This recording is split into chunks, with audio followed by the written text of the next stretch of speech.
Oh, hello there. You're watching a full review of every single ability that you can share with your warframes using the Helminth system, as well as a description and evaluation of how much time it might take to farm each and every warframe as a sacrifice to add their shareable ability to your Helminth. Okay, while I explain how I'm going to rate these abilities, I want to demonstrate a fast and easy way to get a lot of Samaris reputation. You'll get why in a minute, anyway that's what you're seeing in the background. Now tier lists are meaningless without context, so please do not skip the following little section that explains how I'm going to rank everything. Otherwise nothing will make sense, and this video will be worthless to you.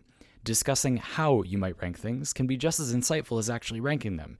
Even if you disagree with me, hearing what I think will help you think about what you think. So I'm asking you to have faith that I'm including the following introduction for a good reason. Cool? Cool.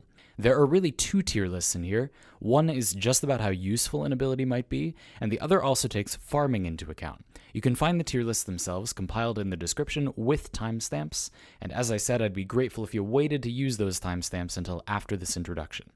In this video, I'm going to discuss abilities shareable through the Helminth system in groups based loosely on what sort of thing the abilities do. So I'll talk about energy generating abilities together, crowd control abilities together, etc. to make it easier to compare and think about which ones might be more useful for what you want to do.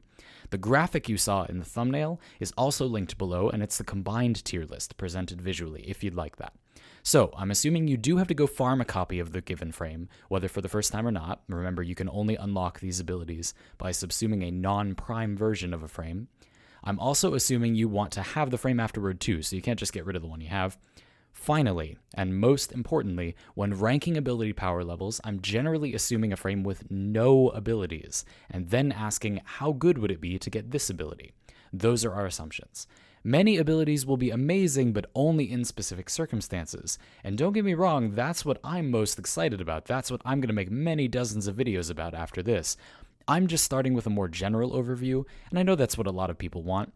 It's also just not useful to rank things based on corner cases. A person who would find a ranking useful is someone to whom those specifics likely don't apply. Sometimes generalizing has value, and this video exists to give people a starting point. Being specific has its place too, just not right now. Shareable ability rankings will be explained individually, but ranking farming is mostly more clear-cut, and now I'm going to explain how I'm going to rank farming a given frame that you want to subsume. In short, it's based on how long it would take you, given the assumptions we just went over as well. So just to be clear, these are the criteria for the rank I'll give a warframe's farm, the process for farming another copy of the warframe so you can subsume it. This is separate from the rank I'll give their shareable ability. One tier list in the description includes this rank, and the other one does not, in case you don't care, and those are labeled for you.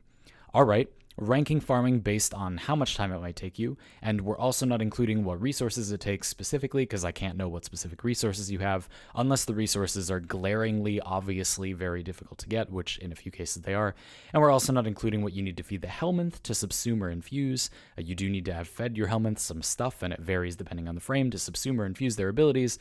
But the best way to feed your Helminth is to just take it slow. Your Helminth won't get tired of you feeding it the same thing as quickly if you feed it more slowly. So that's the most efficient way to feed it more of what you have a lot of. Alright, ranking how long it generally takes to get the parts for a frame that you want to subsume. Boss farming is usually around a C rank because RNG. You generally have to farm 3 parts, and you will often get 2 and then struggle to get the third to drop for some unknown number of runs. C tier. That's the baseline for farming a warframe. Frames that you can buy the parts for from Samaris, so these are usually frames that you get from quests the first time, start at a B for farming because of daily caps on standing. But the Helminth takes a day to subsume a frame anyway, and frames take almost 4 days to build. So you're going to have to wait either way. A daily cap matters a lot less in that context. You can do Samaris captures and go for that Samaris capture target bonus to get more standing past the daily cap, but what you've been seeing me doing in the background is a very fast and easy way to get some 15,000 standing in about 5 minutes. At that speed, frames that you can farm from Samaris are almost always faster to farm than frames you farm from bosses. Even if you get lucky, which you might not, and Samaris removes the RNG. So that's B tier farming. Frames that are clan tech get an A for farming. So if you could just straight up buy them from your clan dojo, yep, that's an A. Doesn't get much faster than that. Now, even at C tier farming, it's often not that bad, just worth noting. Some people hear a C grade and think that's bad, probably because of our extremely toxic education systems. But a C is average, that's fine. Below C tier farming, it is not fine, as you shall see. Obviously, I'm not assuming you're going to buy frames with platinum either, although in some cases you totally should if possible. There's just not much point in ranking how hard it is to farm something you're going to buy with real money, and I don't know what your financial situation is, for goodness sakes. If it's helpful to think of it this way, though, anything with a farming rank below a C is on the table for buying with platinum in my book. There we are. Those of you that listened through this introduction, I thank you kindly. And your reward is that you get to check the comments section of this video and laugh with me at all of the very silly and sometimes angry questions by people who did not listen to this part. It is physically impossible to make those people happy. For the rest of us, it's time to behold my hybrid Helminth ability tier lists for farming and utility. I'm going to start with the largest group first, that's crowd control or generally defensive abilities, and I made these mini lists based on what I think you'd primarily be using the ability for. For some abilities that was hard, did they fit multiple categories, so I did my best. Banshee is sharing Silence. Silence is an ability that creates a little circle around you, and when enemies cross the threshold of that circle toward you, they get staggered and open to finishers, and inside of that circle, gunfire is silent as well. So this ability has a bug currently where when enemies are staggered and open to finishers inside the circle, they aren't currently open to stealth damage multipliers. Only Savage Silence does that. I guess that might not be a bug, but anyway, that's very unclear, so that's not good. However, this is still kind of a layer of defense. You're basically just putting up a little ring that when enemies cross it, they're like in your territory and they can't attack you as easily. And they're open to finishers, not super efficient to finisher every single enemy, but it's still a good layer of defense. If you're going to build for this ability, you can build it kind of two different ways. You can do high range, low duration. You can't recast this ability while it's active, so with high range, low duration, you can just kind of hit a button on your build that makes enemies stop moving for a sec. And you can hit it pretty frequently, so that's a thing. Or you can build low range, high duration, and then you just have a little defensive radius in melee range of you, and nothing will be able to melee attack you because they'll get stunned when they get close, and then you can just move away. Overall, I think this is kind of a C- for an ability. It does give you some defense, but it's not great. I think most crowd control forms probably keep you safer, but this one is just kind of active, and it stays active, so that's not bad. So a C-. Farming Banshee. You get Banshee's parts from Clan Tech, so you just print them from your Clan Dojo in the Tenno Lab. That's an A. So it's a C- and an A. The final grade is going to be a B-. I do think that there are similar abilities to this that are kind of better, which we'll get to later, so I'm keeping the minus from the C-. Baruch shares Lull. Lull is some crowd control. The augment is pretty okay, so it adds duration. It's just the duration mod for the ability, that's good. And then if you kill an enemy that is lulled, then the augment spreads lull to nearby enemies for the remaining duration. So that's pretty okay. A big thing about lull is that the range, the base range, is really good, and the sleep duration is very long. It has kind of a startup duration where enemies are falling asleep. That's not great, but it's got very good base stats. It's just a CC bomb ability, but it's got very good base stats. The range and the duration are very good. So as abilities that only crowd control enemies and do nothing else go, I don't think those abilities are generally that good, but this is a pretty good one, and I'm going to give it a C+. If you were going to build for this, you'd probably want some duration or some range for it to be useful in one or the other way, but the base stats are good, and then you would want to consider the augment. So a C+ overall. Farming Baruch is not a C+. So you get Baruch from basically Toroids, it's Vox Solaris reputation, but there's some further assuming there. You need to have done Solaris United farming, so that takes a while. I kind of have to assume that you've done some Solaris United, like if you have to do the whole thing from the ground up, obviously that takes a while. But then the other thing here is that there are a lot of other things you get from Solaris United and Vox Solaris reputation, so it's not fair to say that farming an extra copy of Baruch so you can subsume Baruch is the only reason you would be doing those things. So I'm going to give this a C- overall. I think even if you already were doing those things, the amount that it makes sense to be doing them at the point in your playthrough where you're doing Baruch, I do think that it probably takes a bit longer than a boss farm, but it's reliable because it's just reputation, like you just get toroids. But depending on how you farm the toroids, there is not a reliable drop. I don't know, C-.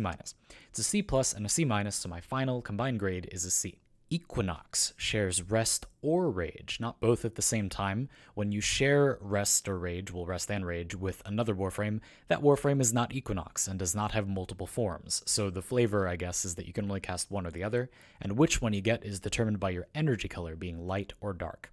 I think most of the time we're talking about Rest. I can definitely see situations where you'd be interested in Rage in very specific builds, but we're mostly talking about Rest, and it's really similar to Baruch's Lull. Basically, you just target an area, and enemies in that area fall asleep. Like Lull, the base duration and range are very generous. The range is better and the duration is worse. It's also instant and it's targetable, like you can pick where it is. That's really good. Now, the radius where you target is not that good. The range where you can cast it is better. So if there is an enemy further away from you than from Baruch, this ability is kind of better in the sense that you'll be able to sleep them where Baruch couldn't. But if there are a lot of enemies all around you at that distance, this ability can't sleep them all. Baruch's Lull would have slept more of them. But it's still really fast. I think that this ability coming out faster kind of gives it an edge overall.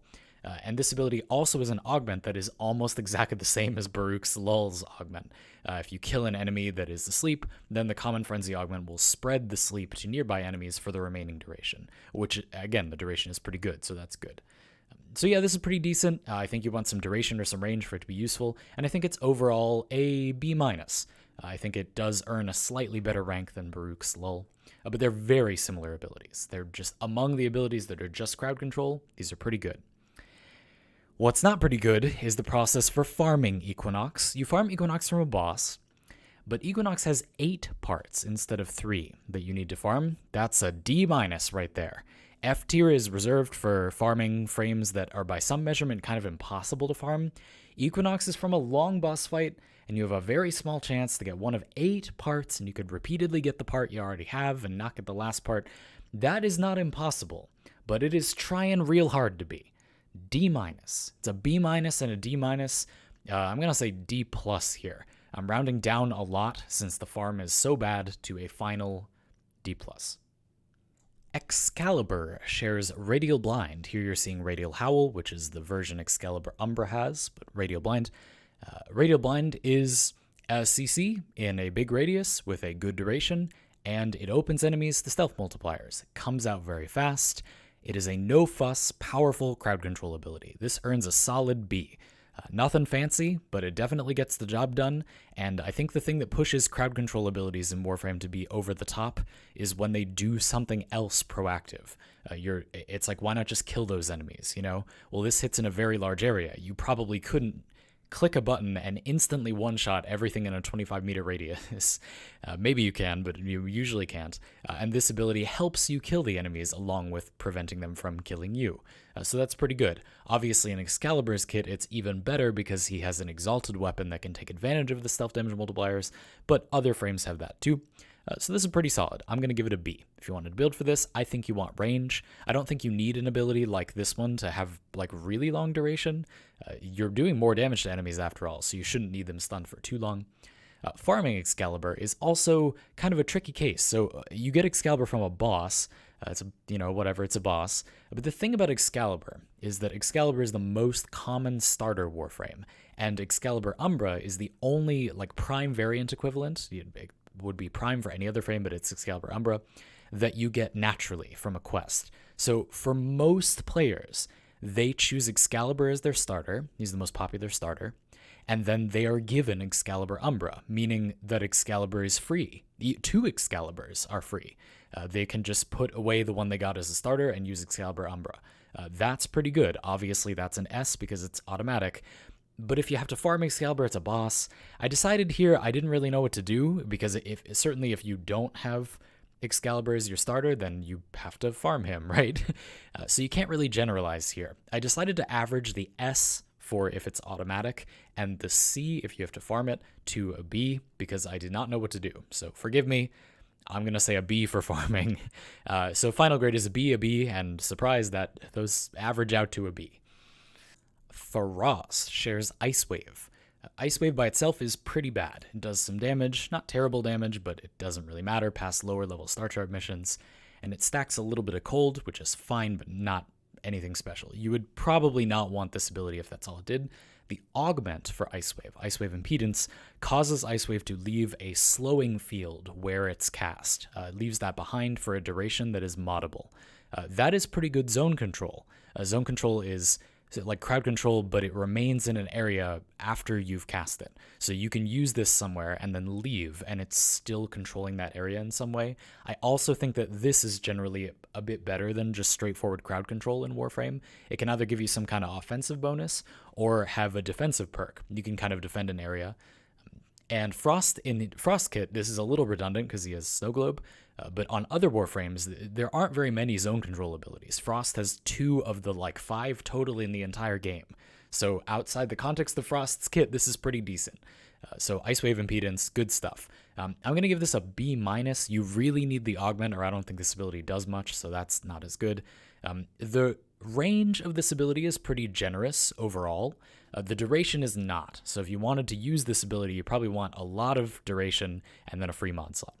To farm Frost, that's a boss, so it's a C. For a lot of these, you should just check the wiki if you need to know specifics. If you need to know what boss, I won't mention. It's just going to make this video even longer, so just check them if you need to know them. But anyway, a C. So it's a B- and a C, which is a C+. Gauss shares Thermal Sunder. Thermal Sunder is not the simplest ability in the game. I'm going to try to explain it very quickly, but really this is one you might want to wiki. So basically, if you tap it, you get cold. If you hold it, you get heat. On Gauss, this interacts with his battery, but obviously on other frames it doesn't. So you tap it to do cold. This will cold proc enemies, which slows them by a little bit. It's only 1 cold proc. If you cast it again when they're cold procced, then they get frozen solid for a little while. So it's like a janky, weak CC. It's pretty bad because you have to cast it twice for that. That's not so great. If you hold it, you get heat. It does a heat proc, so that's going to reduce enemy armor by a lot. And then if you recast the heat, it can accumulate a fair amount of damage. So okay, janky damage ability, reducing some armor, not that great. It's just the heat proc. If you combine the 2 of them, you get Blast. And Blast has this mechanic where, depending on the order that you cast cold and then heat, or heat and then cold, enemies get pulled out or in. So if you cast heat and then cold, enemies are pulled in. We finally arrived at probably what you would actually use this ability for on another frame. It's a very janky enemy grouping ability. Very, very janky enemy grouping ability. So janky that I can't even bear to mouse over it for that long. The radius of this ability is okay, and the duration, not that you really care about that for pulling enemies in, but it's okay. I think this is kind of meh. You can see some status duration and variable cold and heat numbers. Those are based on the battery, so forget about that. The big thing about this is a really janky pull. It's a really janky pull, so I hope you'll understand when I say I think this is a C-. There are a few other alternatives to things like Nidus and Khora for pulling enemies together with shareable abilities, and I think this is probably the worst one. You have to cast it twice. The range is not that great. I don't know. It does other things, though. Not a bad, just like smattering of utility, but I don't think this is that productive. Like, you're just going to have to stand around casting it over and over again. If you were going to build for this ability, you'd want to build range. The real payoff here is range. I'm not convinced the duration of this ability is really that useful. It doesn't really count as zone control because it doesn't do anything other than damage of meaning to enemies if they stay in it, like if you leave it somewhere and then go away. But the duration is good. So yeah, range. Overall, it's a C-. You farm Gauss from a pretty unique place. So it's Rotation C Disruption on Sedna. So once again, it's random parts like a boss farm. But it's Rotation C Disruption instead of killing a boss. On the one hand, you can't just go do Rotation C Disruption. You have to, successfully get to Rotation C. That's not so bad. But you might not easily be able to do that consistently unless you have an organized group. I think with an organized group, this is probably faster than most bosses, but without one, it's definitely slower. So I decided to give it a C-.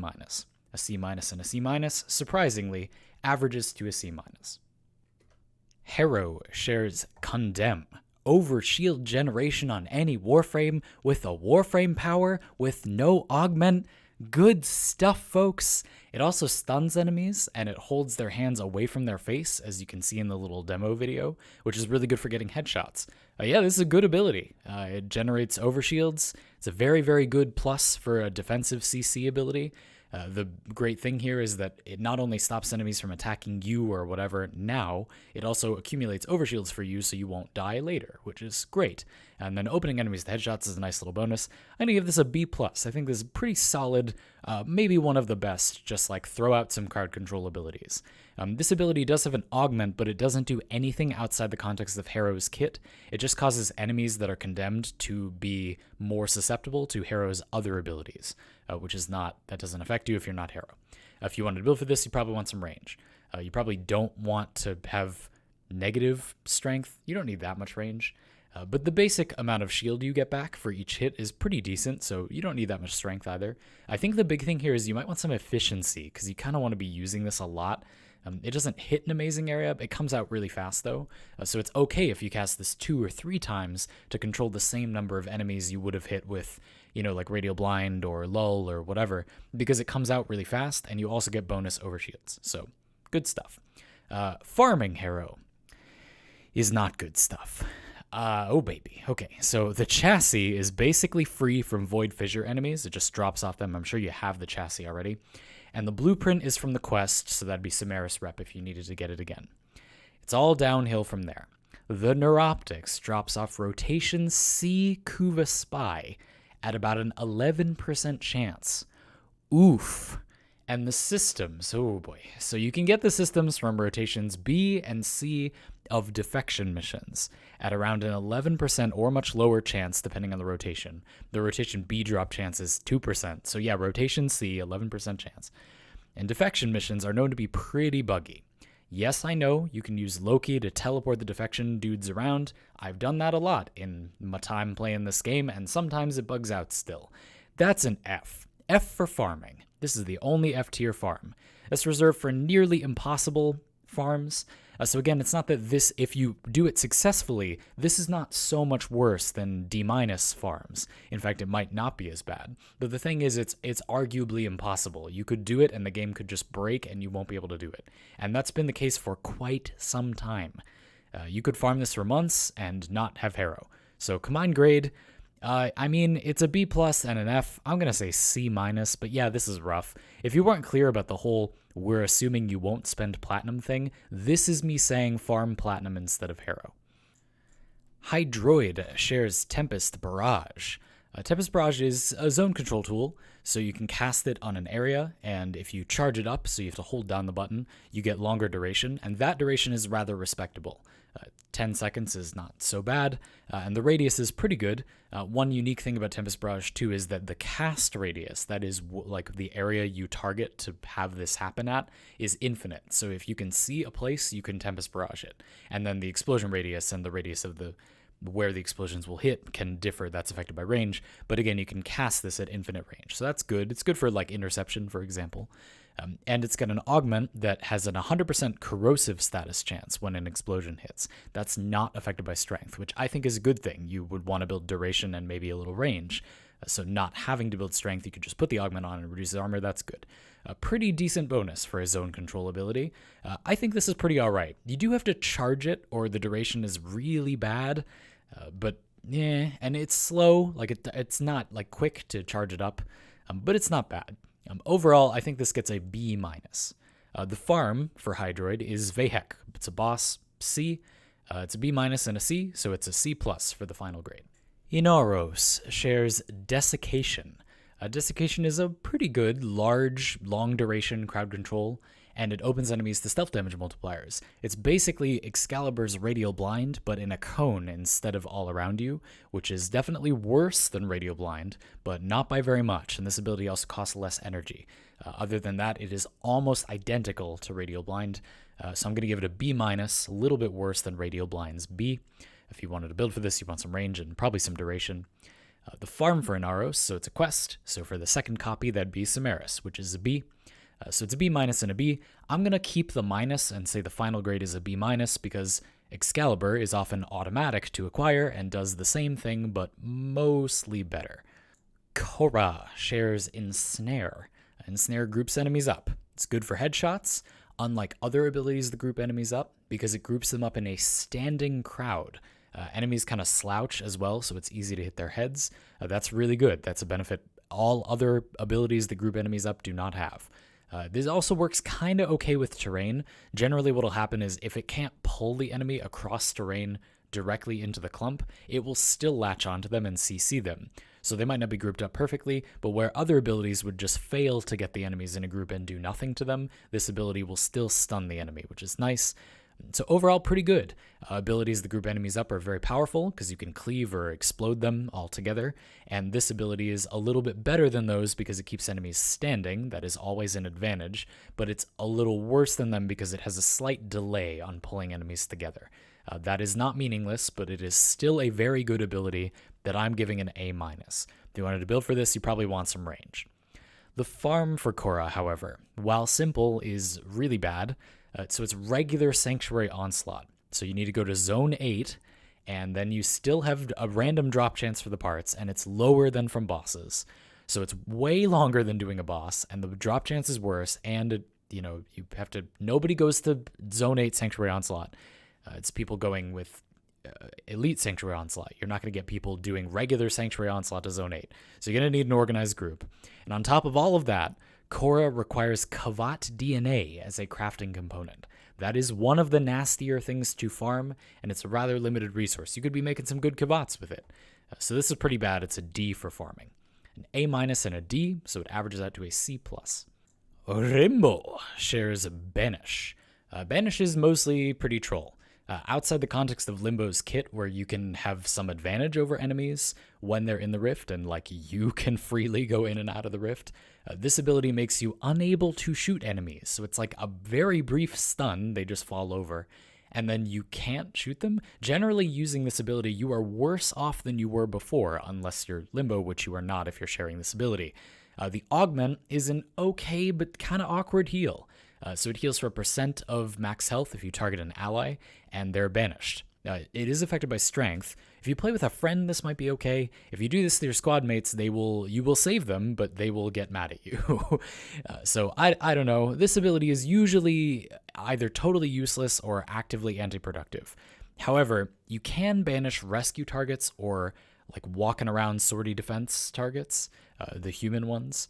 So that's good, I guess. For rescue missions, it's kind of better to just get out of the mission quickly. The rescue target will teleport to catch up to you, and that will keep them safe. I suppose if your goal in life is to do rescue missions as effectively as possible, I don't know why, but let's just imagine. Then I suppose giving a Warframe that is already fast, this ability causes them to be even better at rescue missions. You can banish the rescue target and run out of the mission very quickly. You don't do that, but you theoretically could do that. The stats are not very relevant for this unless you were going to go for the healing, so I guess you want strength for the heal and a mod slot for the augment. I'm going to give this a D-. It's pretty bad. Even as a heal, it is a okay burst heal on paper, but banishing someone is bad. Generally, they need to waste time rolling out of it, and at that point, generally the way healing is good is that you can multitask, and if you heal them, but then they have to do something to continue fighting because they're banished and they can't interact with enemies that are not banished, then they have to roll out of it, which wastes time. So not very good. D-. To farm Limbo, so for a second copy, it'd be Samaris, because Limbo's from a quest, so that's a B. It's a D- and a B. I'm going to say C-. Generally, when the trend is bad, I'm going to round down, and when the trend is good, I'm going to round up. Yeah, this is bad, so C-. Mesa shares Shooting Gallery.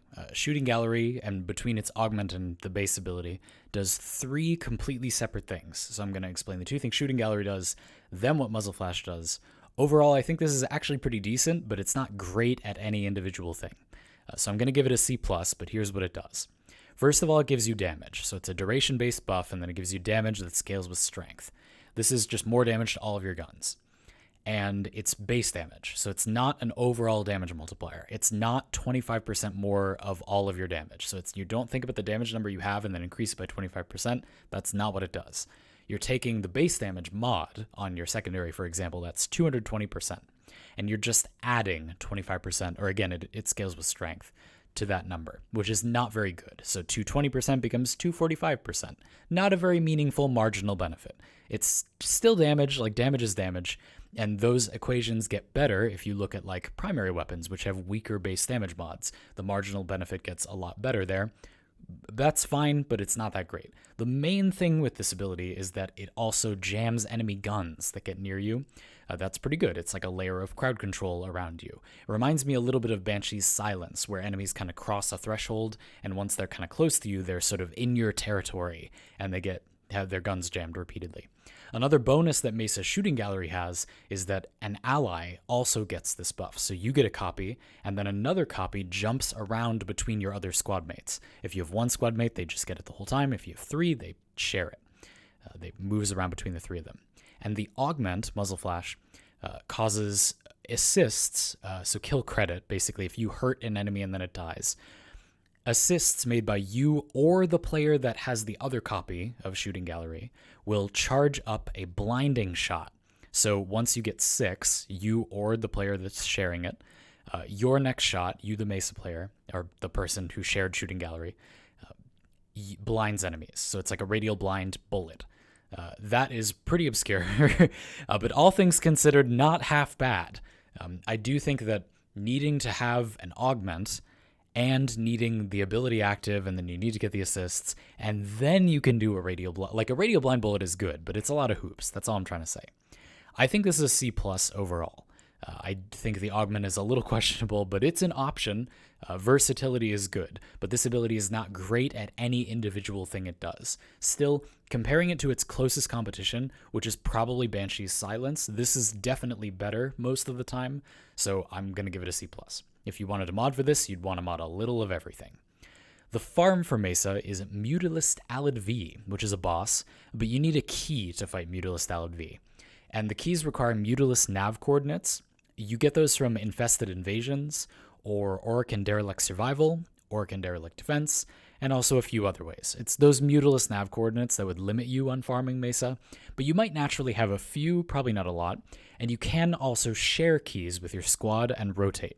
Generally, when farming a boss for a frame requires some extra hoop, like an organized group, or you need some limited resource, but it's not too bad or whatever, I do think that's worse than just any old boss farm, but I'm going to say it's a C-. A C+ and a C- averages out to a C. Necros shares Petrify. Petrify is a bad crowd control ability because it makes enemies run away from you. There's an augment that makes them run away from you more slowly, but other crowd control abilities don't make enemies run away from you. They just make the enemies stay still so you can kill them. This ability makes it harder for you to kill enemies by spreading them out. That is not good. It does reduce their armor by a little bit, and that scales with strength, but that is kind of negligible, and overall this ability is fairly bad. It is just a very weak crowd control skill. On Necros, this is one of those abilities where in the context of the frame's kit, it's not so bad. It's still crowd control at the end of the day. It's a fairly reasonable tool to have, but if you have the choice between this and other abilities, there's really not a reason to pick this. I'm going to give it a D+. If you wanted a mod for this, you'd want a little of everything, and a mod slot for the augment, but it still wouldn't be that good. The farm for Necros is Lephantis. Lephantis is thought to be a bit of a longer boss fight, but I did most boss fights in preparation for this video, and it's pretty average, actually, so I'm going to give it a C. So a C for farming, D+ for the ability, averages out to a C-. Nezha shares Firewalker. Firewalker is thought to be a speed ability, and it isn't. It does give you a little speed increase that is not affected by strength, and it does not make you slidey. That's Nezha's passive. So this ability doesn't really make you noticeably faster, especially if you are already fast.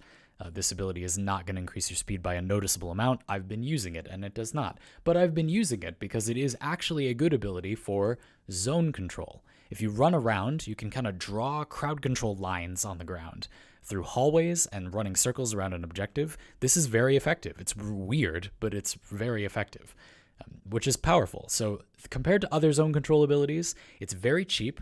It lasts a long time. It stuns enemies, and it gives them a heat proc, so it reduces their armor a little bit, so that's a nice bonus. And the augment, so the augment accumulates damage that the enemies inside the trail take.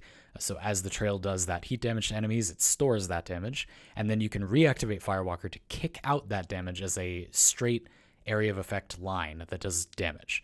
Does a lot of damage, very, very high damage. It doesn't, scale or do percent damage or anything, but it ends up being a large amount of damage that can kill enemies fairly effectively, and it would be inhibited by armor, but Firewalker puts a heat proc on enemies to reduce their armor, so that's nice. Overall, this ability is pretty solid. The best thing about Firewalker as a shareable ability is it's very stat independent. It doesn't really do anything that you need to mod for. The only thing you need to worry about, I guess, is duration, and the base duration is quite generous. The effect duration, how long you leave the fire trails, you do want that to be a bit longer, but come on, it's duration, for goodness sakes. The efficiency, not a big deal. You don't care about the strength, really, and it doesn't really have a radius. That explosion radius listed in the arsenal is for its interaction with Blazing Chakram. You don't really care about that. Pyroclastic Flow also doesn't have a modded range, and while you do care about the conversion percent, that's strength, it's still not a huge deal. So very, very versatile ability overall, a pretty powerful zone control tool, and it's also a damage ability. I'm going to give it a B+. Better yet, you farm Nezha from Clan Tech. So Nezha, you could just buy the blueprints from your clan dojo. That's an A. So it's a B+ and an A. Final grade is an A-. Nidus shares Larva. Pretty much enough said. Groups enemies together.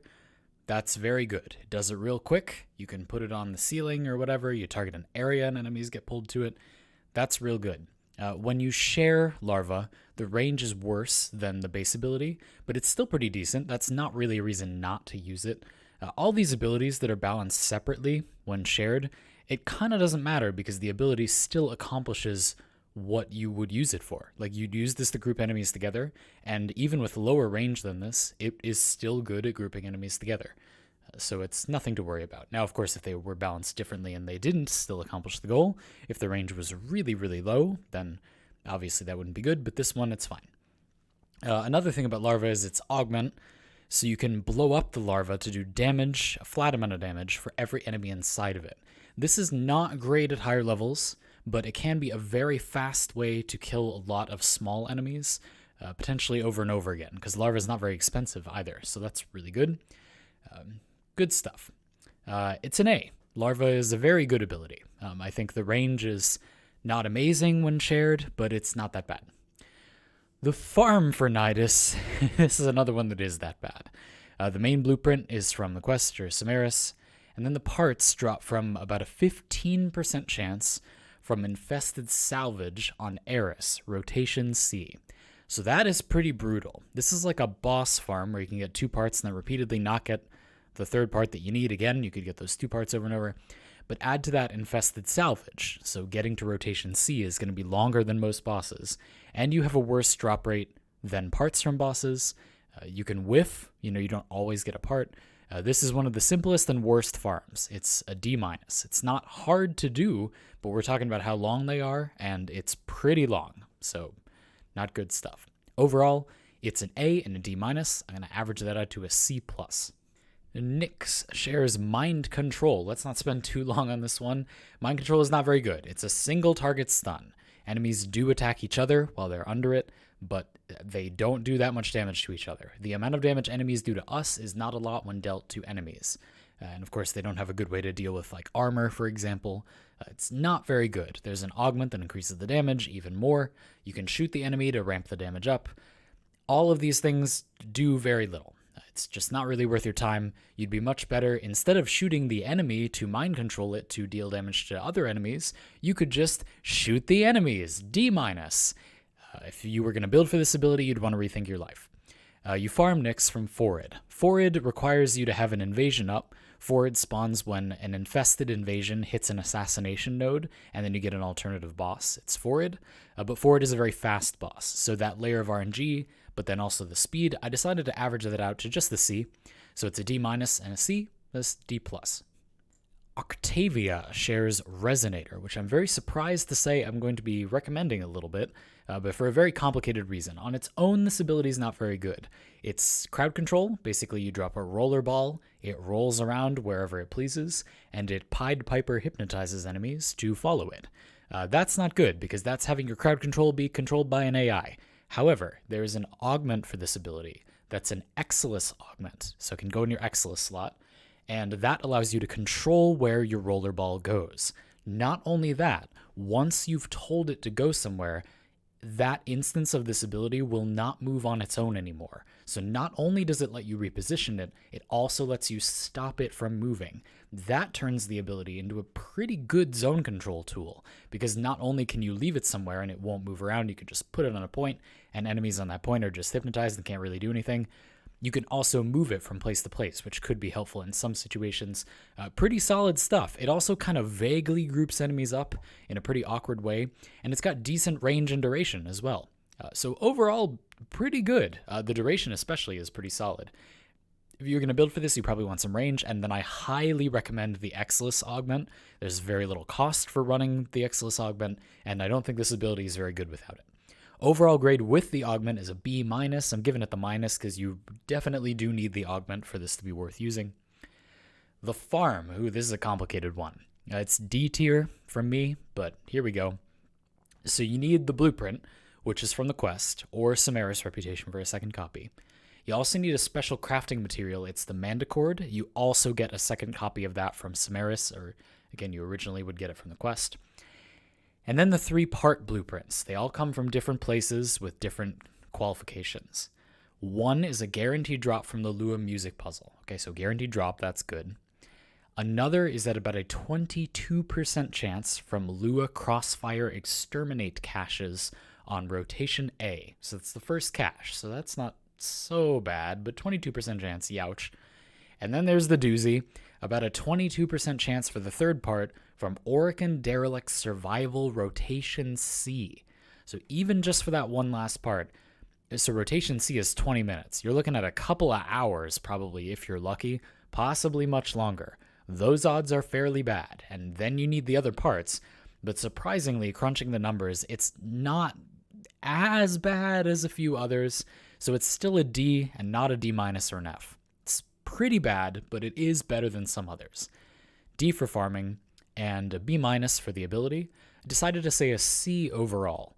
I'm rounding up a little bit because I think this ability is a little, not slept on as in people know, but they don't realize why it's good. I think a lot of people are not aware that Conductor allows you to stop the movement and control it, and that makes this ability fairly good. Revenant shares Reeve. So Reeve drains enemies you pass through, and it drains thralls for more, but you've got no thralls because you're not playing Revenant, so you're not really going to be killing enemies with this. It does heal you, so you're draining enemy health by 1% and then healing. But the healing is kind of meh. Again, there are much faster ways to heal and do more damage at the same time. The augment for this causes it to blind, so this is basically just a janky blind. There are quite a few other abilities that are shareable that are from frames that are easier to get than Revenant, and they blind without an augment, or they do something equivalent to a blind, opening enemies to self-multipliers without an augment. So that is pretty bad. This ability also hits in a pretty awkward way. It doesn't last for that long, it costs a decent amount of energy, the base width is not very good, and the base blind duration is also not amazing, just such that if you had a little negative duration, it might not be so good. Overall, this ability does a few different things, but they're all bad, and it does them in a way that takes a lot of mods or requires certain stats from you. I'm going to give this a D. I think this is pretty bad. The farm for Revenant for a second copy, the blueprint would be from Samaris, and then the parts are from Cedus bounties, which, as I've discussed with other similar frames that you get from bounties, I think that's a bit worse than bosses. Generally, a bounty is longer than a boss run, and the RNG is also worse. So it's a D+. It's a D and a D+. I'm rounding down to a D because this ability is bad. Closing out the crowd control or defensive ability utility category is Zephyr with Airburst. Zephyr shares Airburst, and Airburst got a little rework when it became shareable. You can tap this ability to pull enemies in and then hold it to push enemies out. It used to only push enemies out, but now it can also pull them in. It's basically a budget Ensnare or Larva, or a budget Mag Pull, or a budget Gauss Thermal Sunder that you cast twice. It groups enemies together. The big thing about this is that Zephyr is very easy to acquire. The farm is clan tech, so notably that's a lot easier than other frames that group enemies together, but the catch is that she requires Oxium, so the farming rank is going to be an A. For the ability, yeah, I mean, again, it's like you would pick this because it's a budget Ensnare or Larva. That's why you would choose this. There really isn't another reason to choose this. Pushing enemies out is basically always bad. Pulling them in can be good, but this ability doesn't pull them in as effectively or in as useful a way as Ensnare or Larva. The radius is not terrible, but even Larva's weaker radius when shared is pretty comparable to this. So it's really not great. I'm going to say this is a C+. The big thing that makes grouping enemies together like this bad is that they're grouped together on the ground. They fall over, so that's bad with punch through. It doesn't really make a difference if you're going to melee them, but that's kind of the only situation in which it isn't much worse than in Snare or Larva that group enemies together more tightly. It's also fairly comparable to Mag's Pull. It costs more energy than Mag's Pull, but while you're airborne, this ability costs half energy, so that's important to remember. If you're going to build this, you'd build for range. The rank for the ability is a C+, the rank for the farm is an A, so overall it's a B+. I think you should pick Zephyr up. If you care about grouping enemies together, I have a feeling you're going to have a good time with this. Okay, that was by far the longest category, so let's start with the big ticket category next. These are energy restoring abilities. These are Warframe powers that cost energy, and then they give you energy, presumably more than they cost. Starting with the frame to beat in this category, Protea. Protea shares Dispensary. Dispensary is a little dispenser, vending machine thing. It spits out an energy orb, a health orb, an ammo pack, and then it resets. It'll only give you more if you use what it gave you, but it also has a chance that scales with strength to give you an extra thing at a time. So it can spew out, you can see in the little example, like 2 energy orbs if the chance hits. But generally, it won't spew out more energy orbs until you use what it put out. And then it's got a duration, so it'll just repeat that for the duration, and again, it won't give you more unless you use what it gave you already. This ability has a lower duration when it's shared by a lot, but it can still get the job done. The big thing here is that if you are continuously using energy, this ability can give you pretty good value. The big thing about Dispensary, though, is that it's the only ability you can share with other Warframes that consistently gains you energy when you use it and does not require an augment to do that. So the other abilities in this category, in this giving you energy with your abilities category, they all require an augment to do that, but they all have some kind of upside in exchange. So they're all kind of better at giving you energy, but they have some requirements, like there are some asterisks there. This is the most straightforward one. Really, the reason you would use this would be if you cannot meet the requirements to use the other energy restoring abilities. That being said, that doesn't mean this is just worse. Like, it definitely is pretty good, and giving you a universal ammo pack that can fuel your arc gun, for example, your atmospheric arc gun heavy weapon used on the ground, that's good. That's a pretty good bonus. Like some other abilities in this category too, this can trigger health and energy conversion, can trigger Arcane Energize and Arcane Pulse. That's all fine, but not too major. Overall, I think this is a B. You definitely want to build duration. It's lower when it's shared, as I mentioned, but still not bad. Good stuff overall. The farm for Protea is not good stuff. You need coins from the new Corpus tile set. You're going to see these coin dudes running away, usually toward the end of a mission. You've got to catch them and kill them. They have a lot of health. And then you need to put those coins into the Golden Hand vending machines and fight through the Granum Void. And then the parts drop from there. And then you need to do Samaris to get the blueprint for Protea herself, because it's from a quest. That's not great. That's a D for farming. It's a B and a D. I'm going to give it a C+ as the overall grade, because again, it is the only ability that restores energy to your Warframe that does not require any mods to do so. As long as you have decent duration, this ability can do it. And if that's the situation you're in, which I think a lot of people will at least think they're in, this is really the only game in town. But there are a lot of other abilities that restore some energy to you, and now we're going to talk about them. Ivara shares Spectral Rage. Spectral Rage on its own is not very good. Circles enemies in a mirror thing.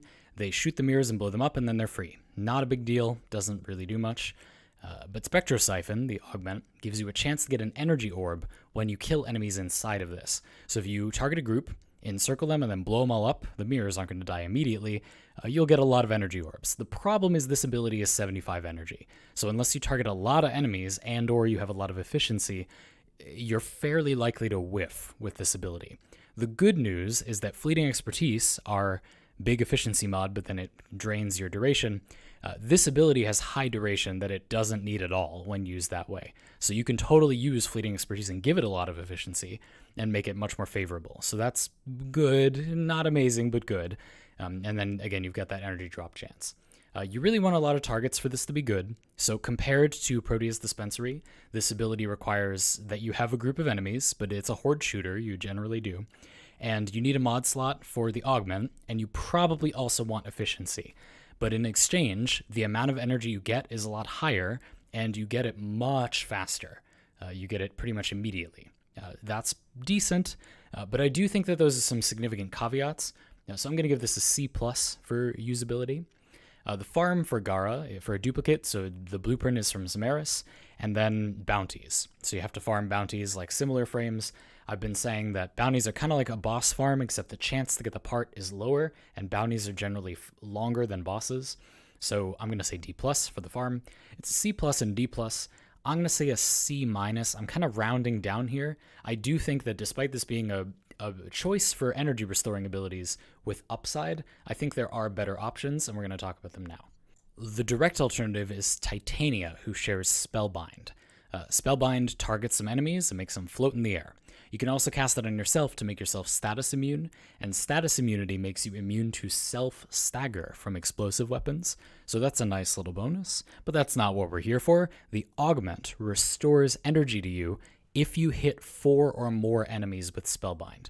So this is very similar to Gara's Spectral Rage, where if you have enemies around and you have a slot for the augment, you can restore energy. However, this ability is much cheaper at base, and it's also reliable. You can't whiff.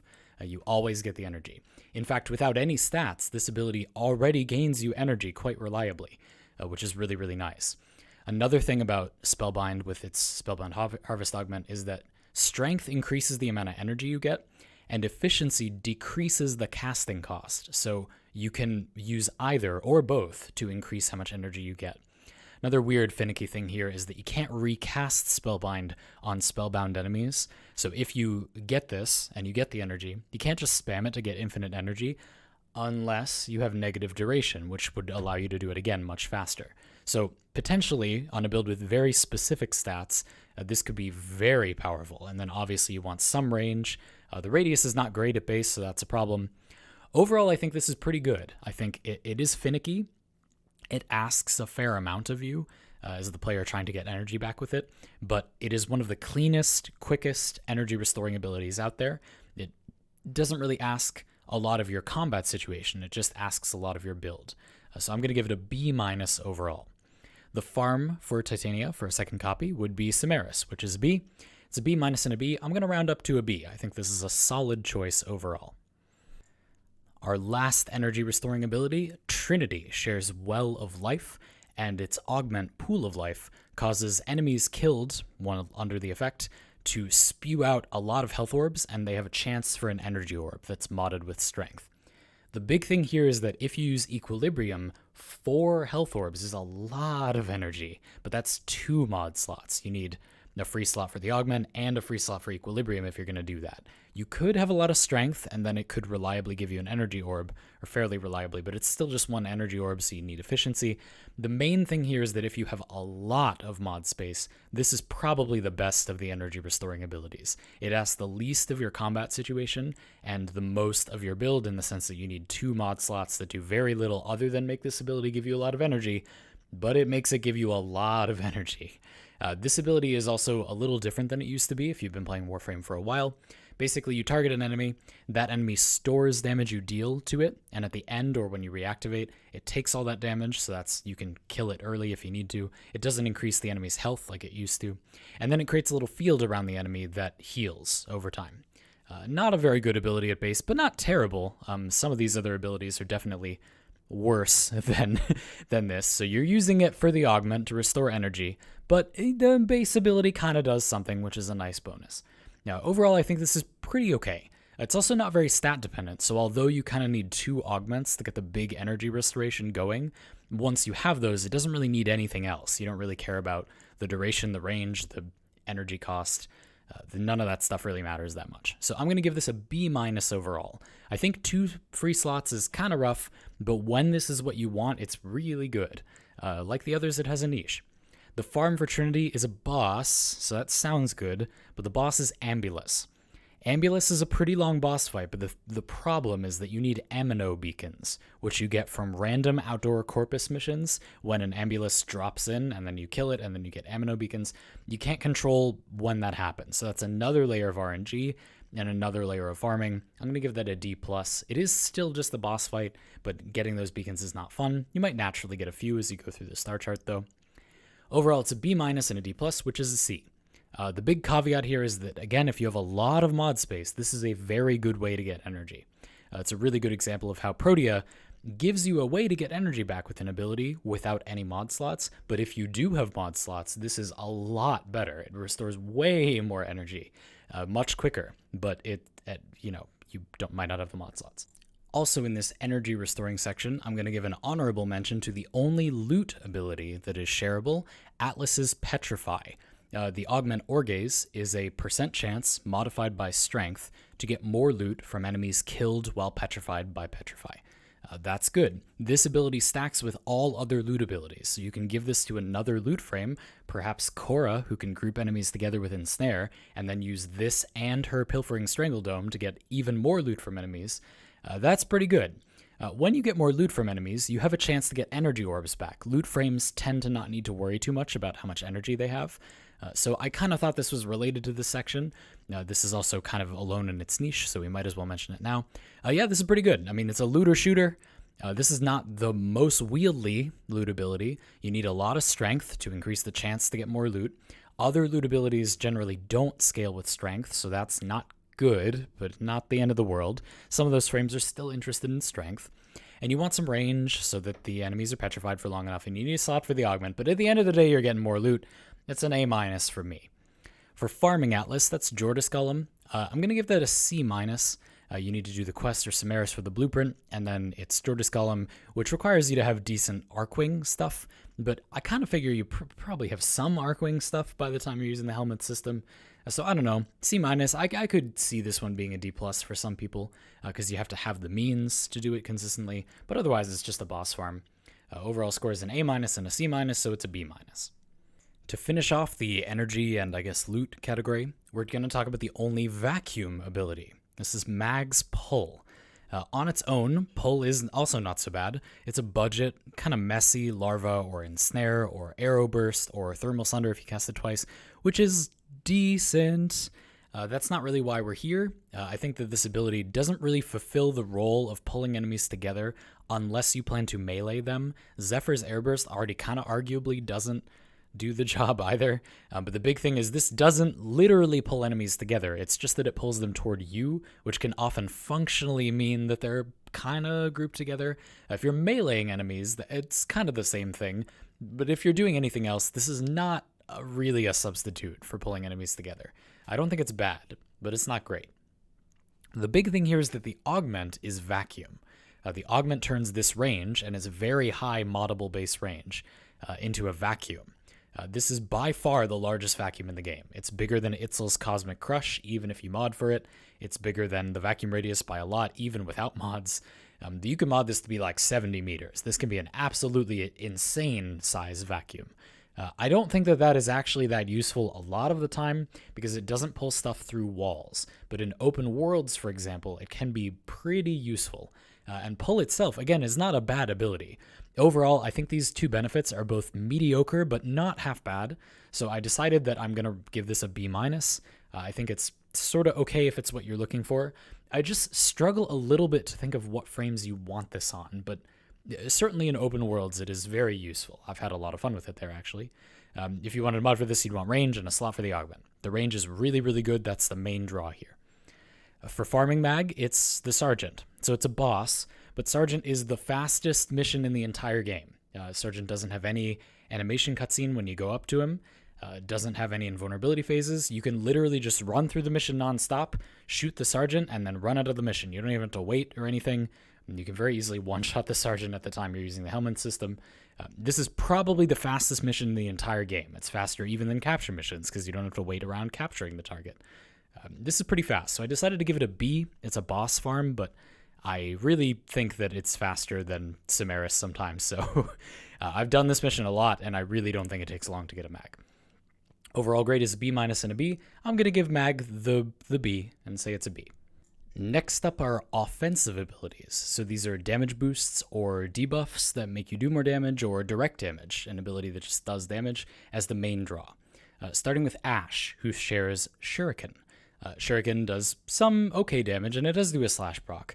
This is not the worst first ability in the game for just throwing out some damage, but that's not why we're here. Seeking Shuriken is an augment that removes armor, and with only a little strength, it will remove all armor. The final thing that makes this ability useful is that it's a one-handed action. You don't have to stop shooting to use this. You can just shoot constantly and continue hammering your whatever key Shuriken is on, but for Ashe it's his one, to remove armor from everything near your reticle, which is really good. That's very powerful. That's not cheap on energy costs, but you're removing all the armor from enemies. What do you want from me? B-, this is good stuff. You'd want a free slot and some strength. For farming Ashe, it's not so simple. You get Ashe parts from Manics. You don't always get a part when you kill a Manic, and Manics spawn at random in high-level Grineer missions. That means you don't really have control over when you farm this. That's pretty comparable to situations where, it's a boss farm, but there's some other layer of RNG, like the Amino beacons for Trinity. So you're farming a bot. You have to kill an enemy to get a part, but then there's some other layer of RNG. You can't spawn the Manics on demand, but the drop chance is also not good. So this is not looking good. There is a catch. If you do a disruption mission, a Grineer disruption mission, there's a modifier you can get when you fail a conduit called Pack Hunters. If you get that modifier while failing the first, second, or third conduit, can't get it while failing the fourth because then the mission will reset. But if you fail a conduit, and it's the first, second, or third conduit, and you get Pack Hunters, an absolutely insane number of Manics spawn, and you can get this really quickly. If you get that modifier, you will probably get Ashe in like 10 minutes. And those are affected by loot. The Manics are loot affectable, which is good. But there are like 15 plus modifiers you can get that are not Pack Hunters. So overall, this is probably the most inconsistent farm in the entire game. It might take you 10 minutes or 3 hours. Or much longer. It took me a lot longer the first time, and then the second time I got Pack Hunters on my first try, and it took literally less than 10 minutes. So D+, I don't know. Let's be real, it's better to be lucky than good. Try to get Pack Hunters, but it's probably a D+ for most people. B- and a D+, so it's a C. It's worth noting very quickly, too, that when you do that Pack Hunters thing, that's also the farm for Gauss, if you do the one on Sedna, Rotation C Disruption. So, I don't think that deserves increasing the grade, but anyway, just so you know. Grendel shares Nourish. This one is modified when it's shared, but in kind of a specific way. So this ability does 3 things with Grendel, and you can cycle between them. When you share it, it's only Nourish Strike, so it's always Nourish Strike. So this is what it does. It heals you when you use it, and then you buff your weapons with toxin damage. This works just like a mod on your weapon. It starts at 50% toxin damage, and then it's modified by strength. The big thing about this is elemental damage buffing abilities can be good. And toxin is great because if you have viral, you get more viral. If you have corrosive, you get more corrosive. And if you don't have those things, you can make them. So you can either mod your weapons as normal, probably with corrosive or viral, and then add to that, which is good. Or, if you need more mod space on your weapon, you can take off one of the mods to make corrosive or viral, the toxin mod, and then use this to put it back on. That could save you a mod slot for some utility or something. Both very good applications. The problem is this is kind of a low base number. You don't get that much damage. Like, it's just not that much toxin damage. It's still not bad. It's good for those situations I mentioned, but I don't think that that's a huge boost in power, and ultimately, the result is probably more damage, right? There are other abilities in this category that give you more damage, but this is still not bad.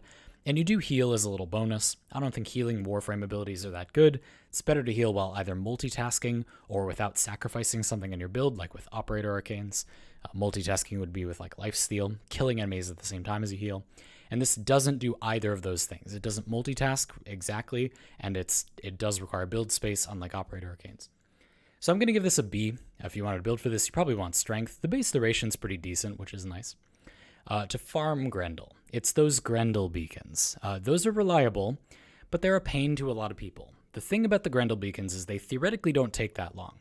You farm arbitrations for Vitus Essence. Not short, but not forever. and then you buy the beacons.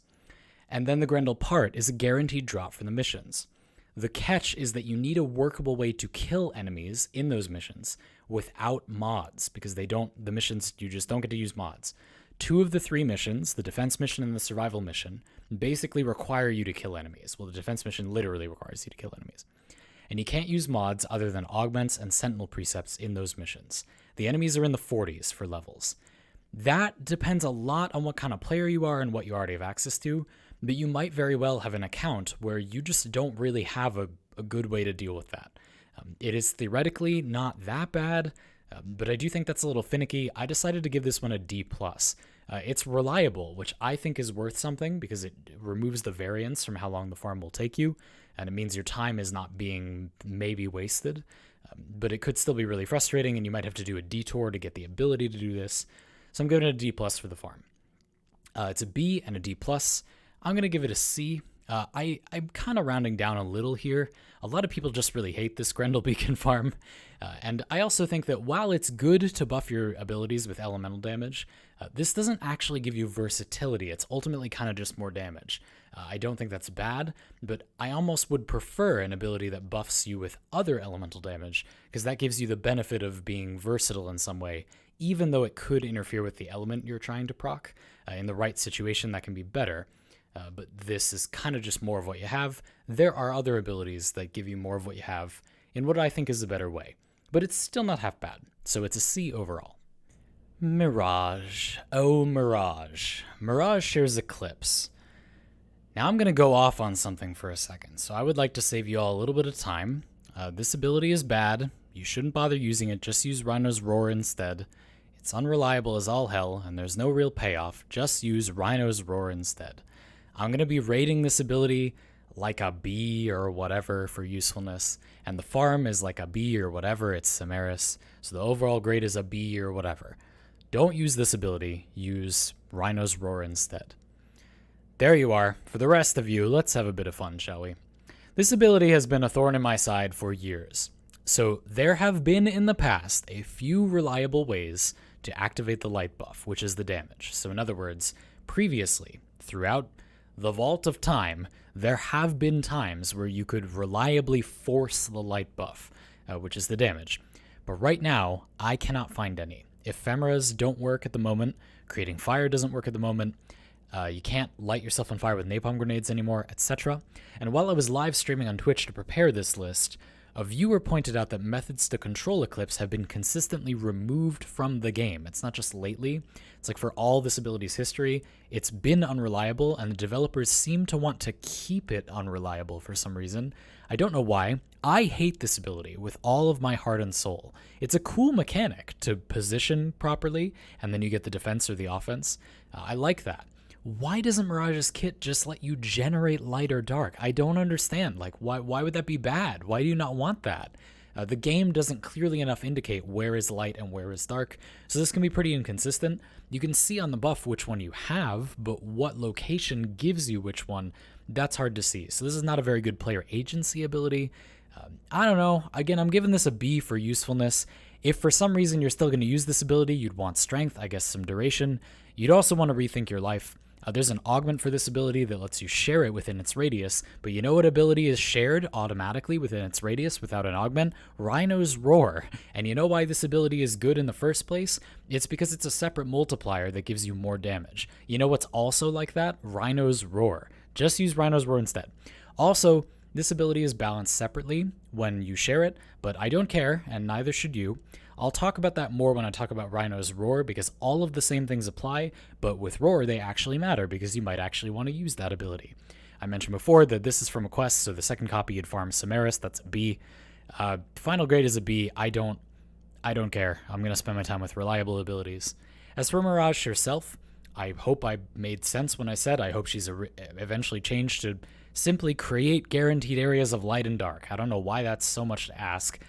Maybe Sleight of Hand and Prism, abilities that literally create light already, could create guaranteed areas of light and then maybe an guaranteed area of dark around them. That'd be an extremely easy solution that would make perfect sense. I feel like the light dark thing is a cool mechanic in theory. I constantly hear people trying to, quote, fix this ability by saying, oh, just make it a toggle. But the whole point is that light and dark thing, and I don't think that's bad. There's nothing wrong with that. They just need to let us control it, and it would be very simple to do so. I don't know why our developers seem so against that idea. Oberon shares Smite. This ability and its augment are both potentially quite useful. Smite is a % damage ability, so it does damage based on the enemy's health. That's very good. That scales really well. And then the projectiles and the ability between them can do radiation and puncture procs. So that's good. Variety of procs, scaling damage ability, good stuff. The augment is a radiation damage mod. So basically you're just putting a mod on your weapons that is radiation damage. This is good and bad. So it's good because radiation is a combined element. That means you're not going to change what elements anyone has. You're just giving them, it's just more damage, theoretically. The reason it's not so good always is because that is going to distract from whatever status effects they were proccing. If they have corrosive or viral or whatever, probably corrosive or viral, they're going to get less of that and get radiation instead. If you pile on abilities like this, you are going to do less damage because you're going to be diluting from the status effects you actually want. On the other hand, there are situations where you were not getting a lot of status effects, and radiation has a pretty good damage type bonus against alloy. So if you were doing, say, corrosive or puncture damage, and it's a lot of damage all in one hit, and you're just not doing that much status, this is mostly upside. It gives you way more damage, and for a long time, and you can give it to allies too, and it allows you to do better upfront damage. That's pretty straightforward. Good stuff. It's not always good, but with certain kinds of weapons, there's really not much of a downside, and it's a lot of damage for a long time. The base values are really good. You probably want strength either way if you're going to build for this, and then for the augment, you want a free slot. Just in case you're not familiar with these elemental damage buffing augment abilities, they got a buff a little while ago that allows you to hold them down to guarantee the effect in a cone, so you don't have to target players individually, and importantly, they also affect you. They affect you personally. They wouldn't be good if they only affected other people. They used to do that. They affect you as well. Good stuff. Overall, I think this is an A-. This is pretty solid. It's a very good damage boosting ability. It's very straightforward to use. Radiation has good damage bonuses. You're probably not going to be efficiently getting status out of this, so it's good that it gives a damage type that is good, not for its status type, but for its damage bonuses, which it does.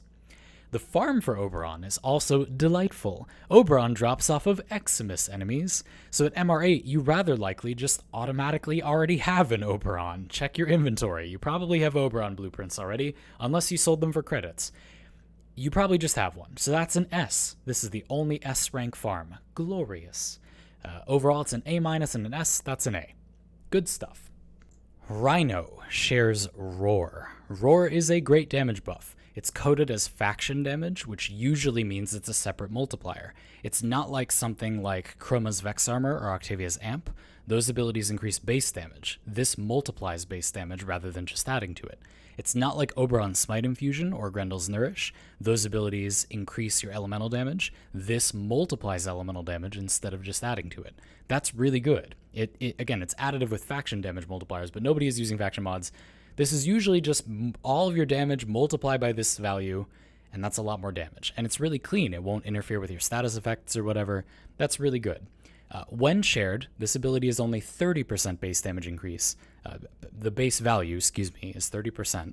It's not base damage, it's faction damage. And then it's modded by strength. The duration is really long, too. So that's really good. All that stuff is great. And on top of that, it adds damage to your abilities. So that's solid. 30% damage is not a ton, but that is still fairly comparable to an elemental buffing ability, and it's kind of cleaner, and then you get the bonus of it buffing your ability damage where that applies. There's an augment that lets you refresh this ability, and it makes it do like a puncture proc or whatever. That doesn't matter, don't do that. You don't need to refresh this, it's fine. But yeah, maybe some strength on here, and then that's good stuff. It's an A+. This is a good ability. If you want more damage, it's really good. This is not the only shareable ability worth using.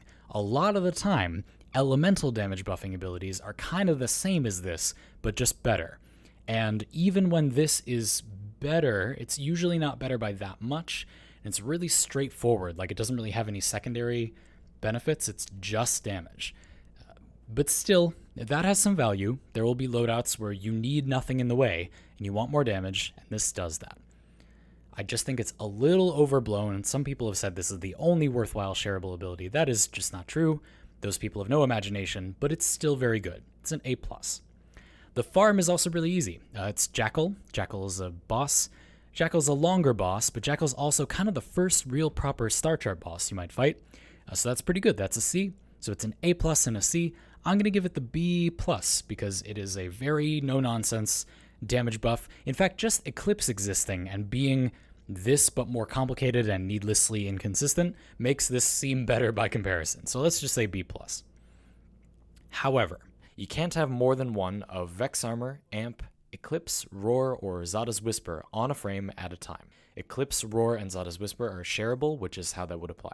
What's weird about that is that those 5 abilities are not really the same. Vex Armor and Amp are base damage, while Roar, Eclipse, and surprisingly also Zada's Whisper are all generally separate multipliers. Yes, I know technically Roar is not a totally separate multiplier. It does not matter, you know exactly what I mean.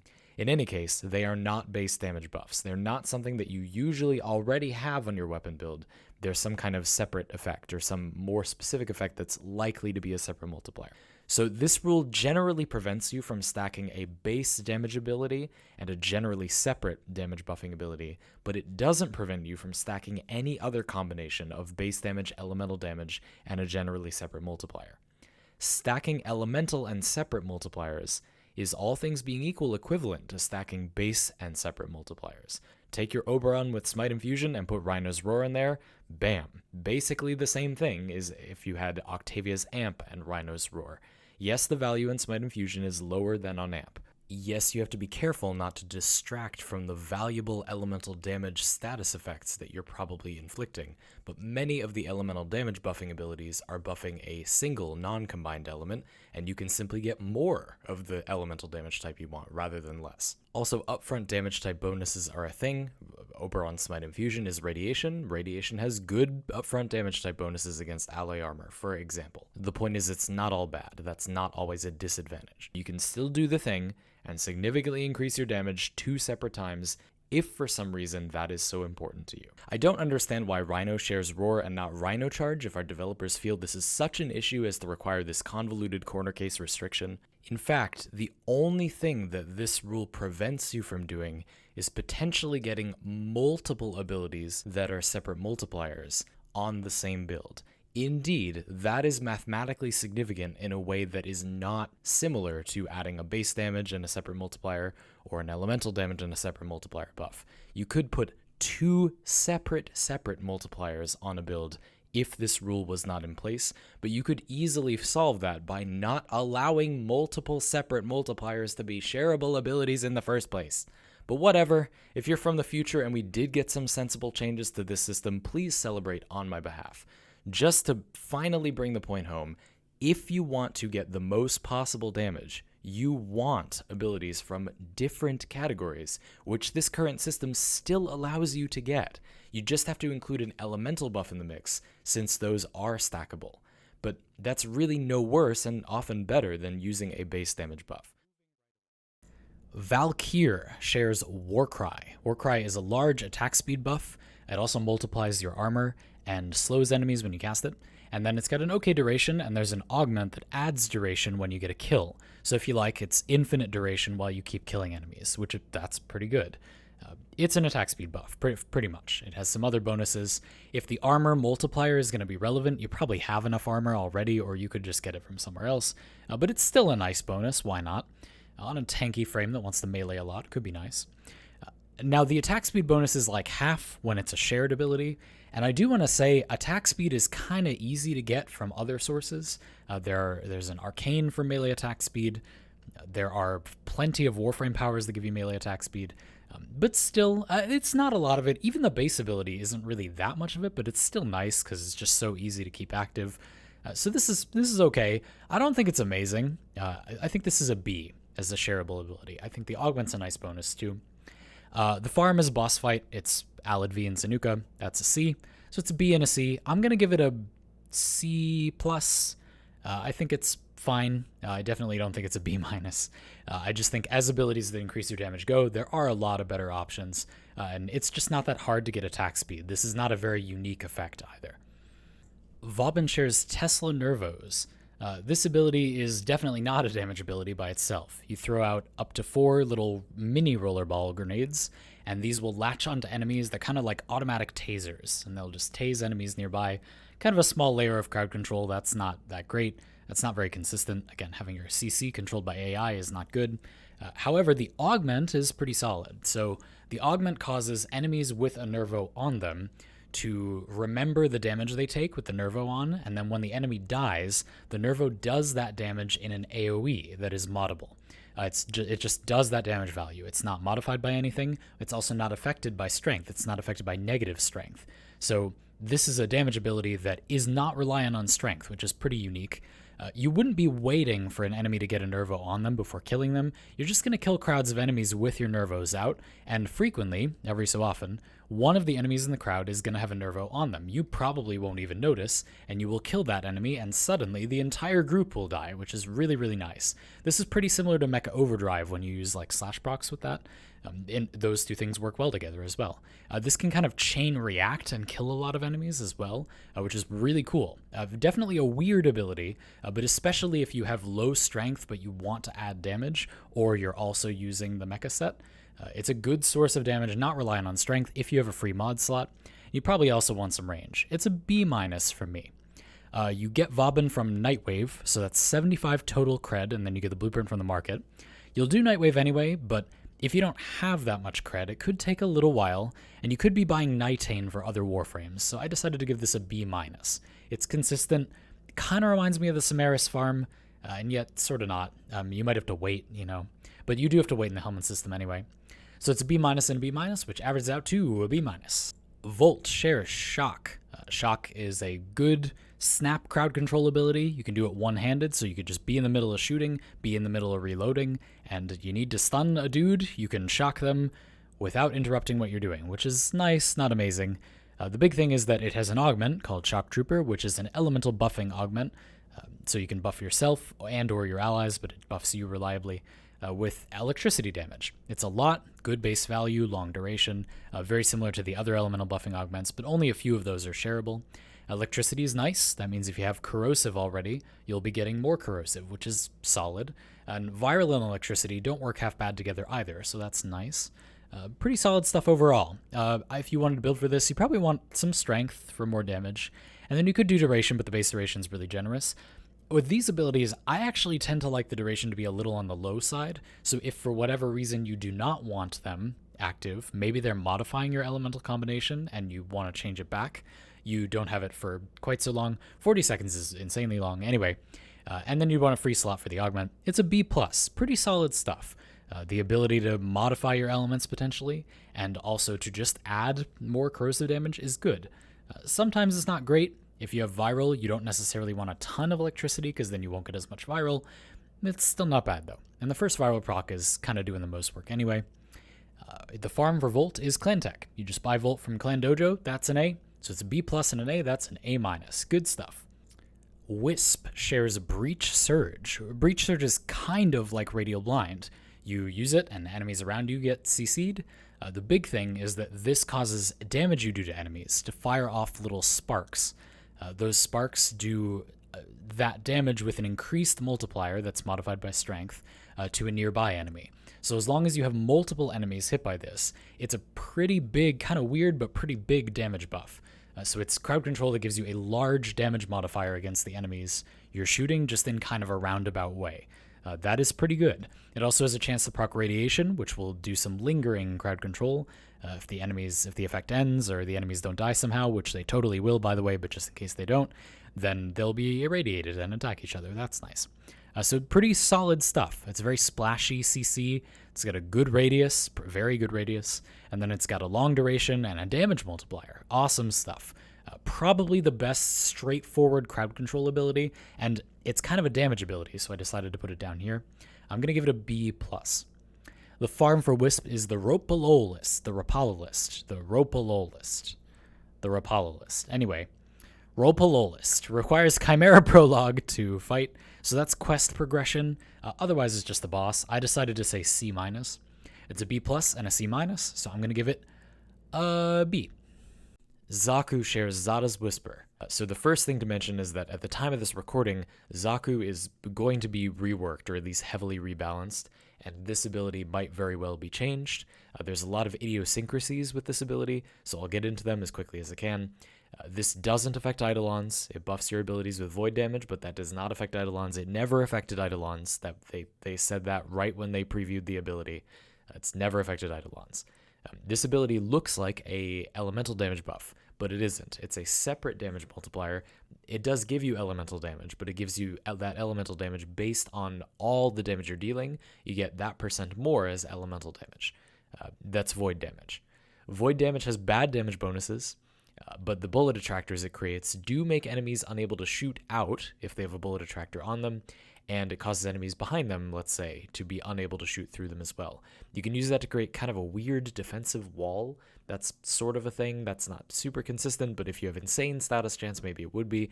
Additionally, there isn't another way to add void damage to your weapons, your Warframe weapons anyway, so this could be a way to enable condition overload a little bit more, maybe on a melee weapon with good range. It does a lot of things that are all kind of bad, and the reason that I kind of want to rank it a bit better than other similar abilities that do a lot of things that are all kind of bad is that the things it does are all things you can't get anywhere else. It does a bunch of very unique things that if you wanted them, this is the only game in town, but it doesn't. None of them are really like that amazing theoretically.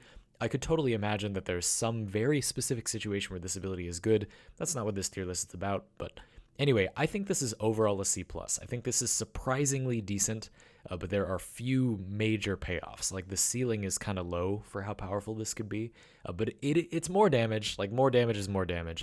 There are a lot of abilities that give you more damage with some other bonuses, like a good elemental damage type, or more damage and it doesn't interfere with your other damage types, like, Rhino's Roar, for example. To farm Zaku, so for a second copy, the blueprints from Samaris, because it's from the quest, and then Zaku's parts drop from Entradi bounties. If you get lucky, this can be fairly quick, but it's still longer than farming a boss or farming Samaris, so I've been ranking these bounty farm ones as a D+. Bounties can take longer, and the parts don't always have as good a drop chance. You're not guaranteed to get one at all when you do a bounty, so it's a D+.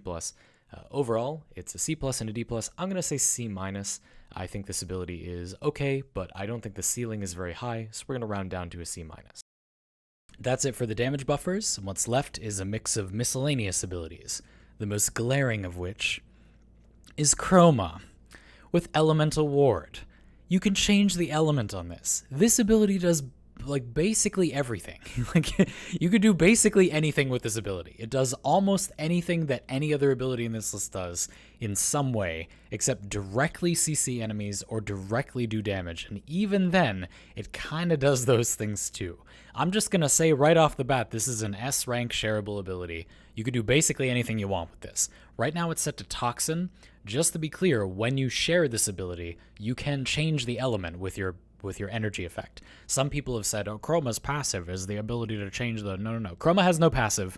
You can choose the element when you give this ability to other Warframes. Where do I even begin?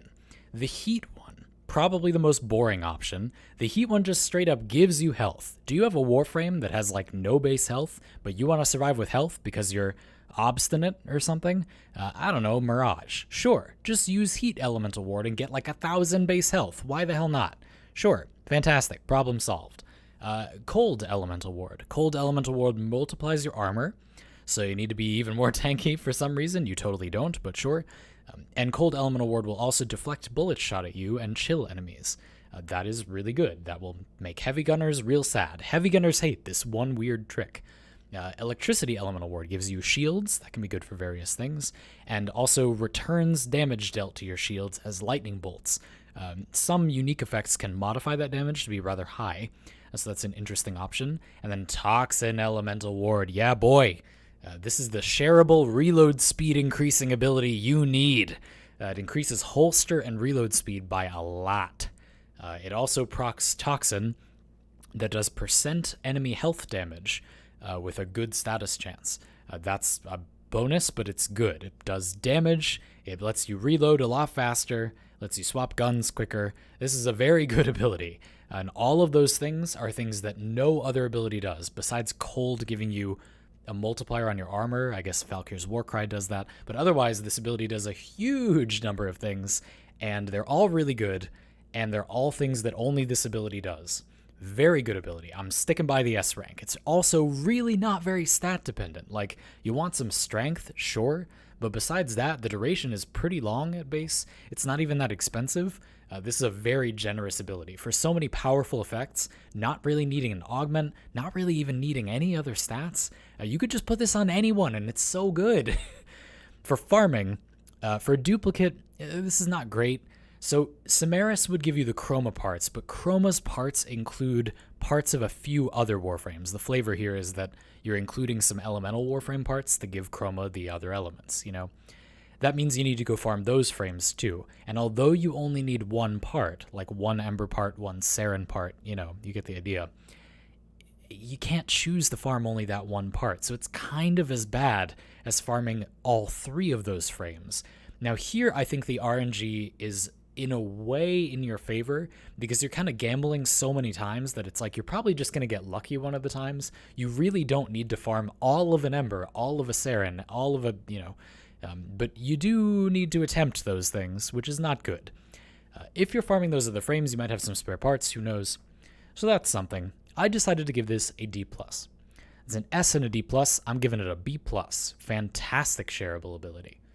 Ember shares Fire Blast. Fire Blast has two augments that both do different things. One of them makes you status immune, and the other one heals you for every enemy hit.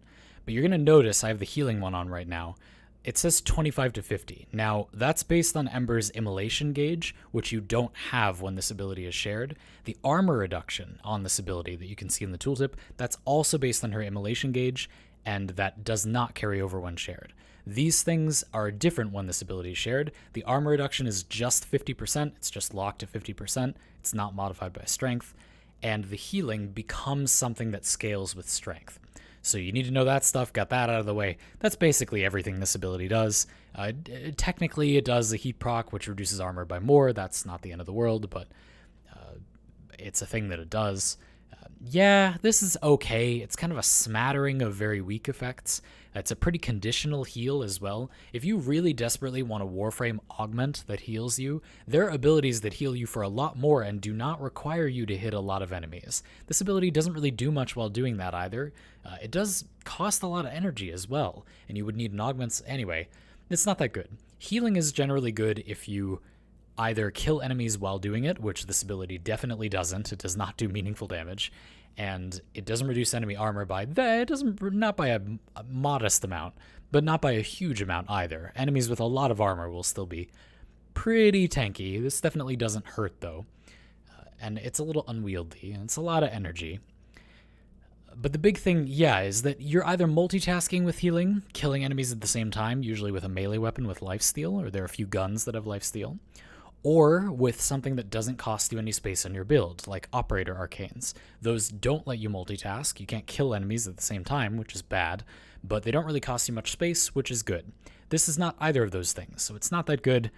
I think overall Fire Blast is just a collection of weak effects. It's a C-. It's a lot of utility. Remember, there is that other augment that can make you status immune. That's, like, fine. There are better abilities that make you status immune without an augment. Titania, for example, Spellbind. I guess if you were going to mod for this, you'd want efficiency. I don't know. C-. The farm is a boss. It's a C, so it's C- and a C. I'm going to say C-. This ability is bad. Garuda shares Blood Altar.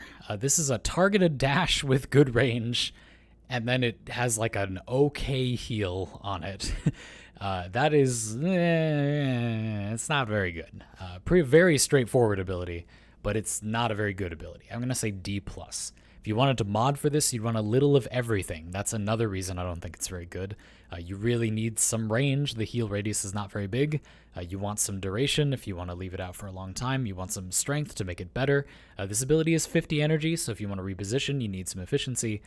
Not very good. You farm Garuda from Fortuna bounties, so just like other frames farm from bounties, it's a bit worse than a boss farm. You need to go through the RNG of bounties, and bounties are also longer than most bosses, so it's a D+. A D+, and a D+ is a D+. Not a very good ability. Hildryn shares Pillage. This is an absurd overshield generation ability with a status cleanse. This ability does not remove defenses, that is shields and armor, from enemies that don't have them, but if you are fighting enemies that do not have shields and they do not have armor, it does not matter if this ability protects you because those enemies are pushovers. This ability gives you a huge amount of overshields. Every frame has 1200 overshields without any mods, so you could just fill up that health bar. It's kind of like adding a vitality or a redirection to your frame for free. And you get overshields, you get shield gating. This is a fantastic ability. It gives you so much overshield, which is really powerful. It does cost a lot of energy, so that's worth noting. But it is a lot of defense. Like, it's a very powerful defensive ability. If you are a Warframe that has a lot of energy to spare, this ability keeps you alive in a very powerful way while also removing enemy defenses by some amount, and it even removes status effects. Worth noting that Pillage has an augment, but the augment doesn't do anything outside of Hildryn's kit. It just interacts with Haven, but you won't have Haven, so the augment doesn't do anything. Overall, I think this is an A. It keeps you alive in a very powerful way. It is definitely the best way to store up a bunch of overshields with a shared ability. It's really fast as well. You can kind of have range or duration for effective area because of how it moves out and then comes back in, with a radius and a duration that it moves out and comes back in. And then probably some efficiency because it's expensive. For farming Hildryn, so the blueprint is from Vox Solaris standing. The parts are from Exploiter. Exploiter is a bit of a long fight, and you do have to have Vox Solaris standing, but there's a lot of other things you get from Vox Solaris standing, so it's not like you're farming that just for this. So I do think Hildryn doesn't have to take as much of the credit for that taking a long time. But Exploiter is a longer boss fight, and you do need Thermia, although you can share it with other players.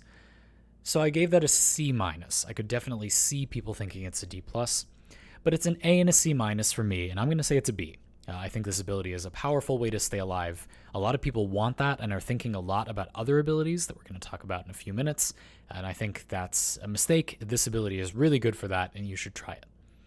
Ivara shares Quiver, but only the Cloak and Noise arrows for some reason, so you don't have all of the different arrows. You don't have the dash wires and the sleep arrows. You only get Cloak and Noise. Only one of the effects of the first augment, Empowered Quiver, affects the arrows you get. Empowered Quiver affects your dash wires, gives them crit damage when you're on them. That would have been awesome, but that's not shared. And it also makes the stealth arrow, the cloak arrow, give you status immunity while you're inside it, but that's pretty minor. The other augment, Power of 3, lets you shoot 3 arrows. I think that's nice, you more stealth. The big thing about this ability is simply that it is the only shareable stealth ability. So for what that's worth, this is the only game in town for that. I really wish this shared all the other arrows as well, but I don't know. Anyway, it's a B. Shareable stealth is good. If you wanted to build for this, you probably want some duration so you can stay stealthed, and then maybe some range to wiggle around a little bit. Both the range and duration are a little small, but Power of 3 does give you 3 areas, so that's nice. To farm Ivara, it's Rotation C Spy at different levels for each part. It's less than a 10% drop chance on Rotation C each run. That's a D from me. 10% drop chance is brutal, and Rotation C Spy, so you can't fail any of the vaults. You can get caught, you just can't have the alarms count down all the way. The thing about this, though, is you do have to do some spy missions to get through the star chart, so by the time you're looking at getting this, you may very well have like 1 or 2 of the Ivara parts, probably not the harder ones, but even so, that does shorten it a little. A D is still pretty bad, though. That's a B and a D, so it's a C. Loki shares Decoy. Decoy does very close to literally nothing. This ability puts out a clone that dies nearly instantly, distracts enemies for like a millisecond. I think most of the time that you'd want to use this to, like, I don't know, distract enemies or something, the time it takes to cast this ability is probably longer than the amount of time it will buy you, making this ability counterproductive. This ability is terrible. This is the only ability I'm rating an F. It is pretty much useless. You are usually, and by usually I mean like nearly 100% of the time, worse off for having used this ability, and even when you aren't, it doesn't do anything. Like, it just does nothing. This ability is so bad. The only thing that I can think of that you can do with this ability, now I want you to keep in mind when I say what I'm about to say, my literal job is to come up with things to do with this stuff, you know?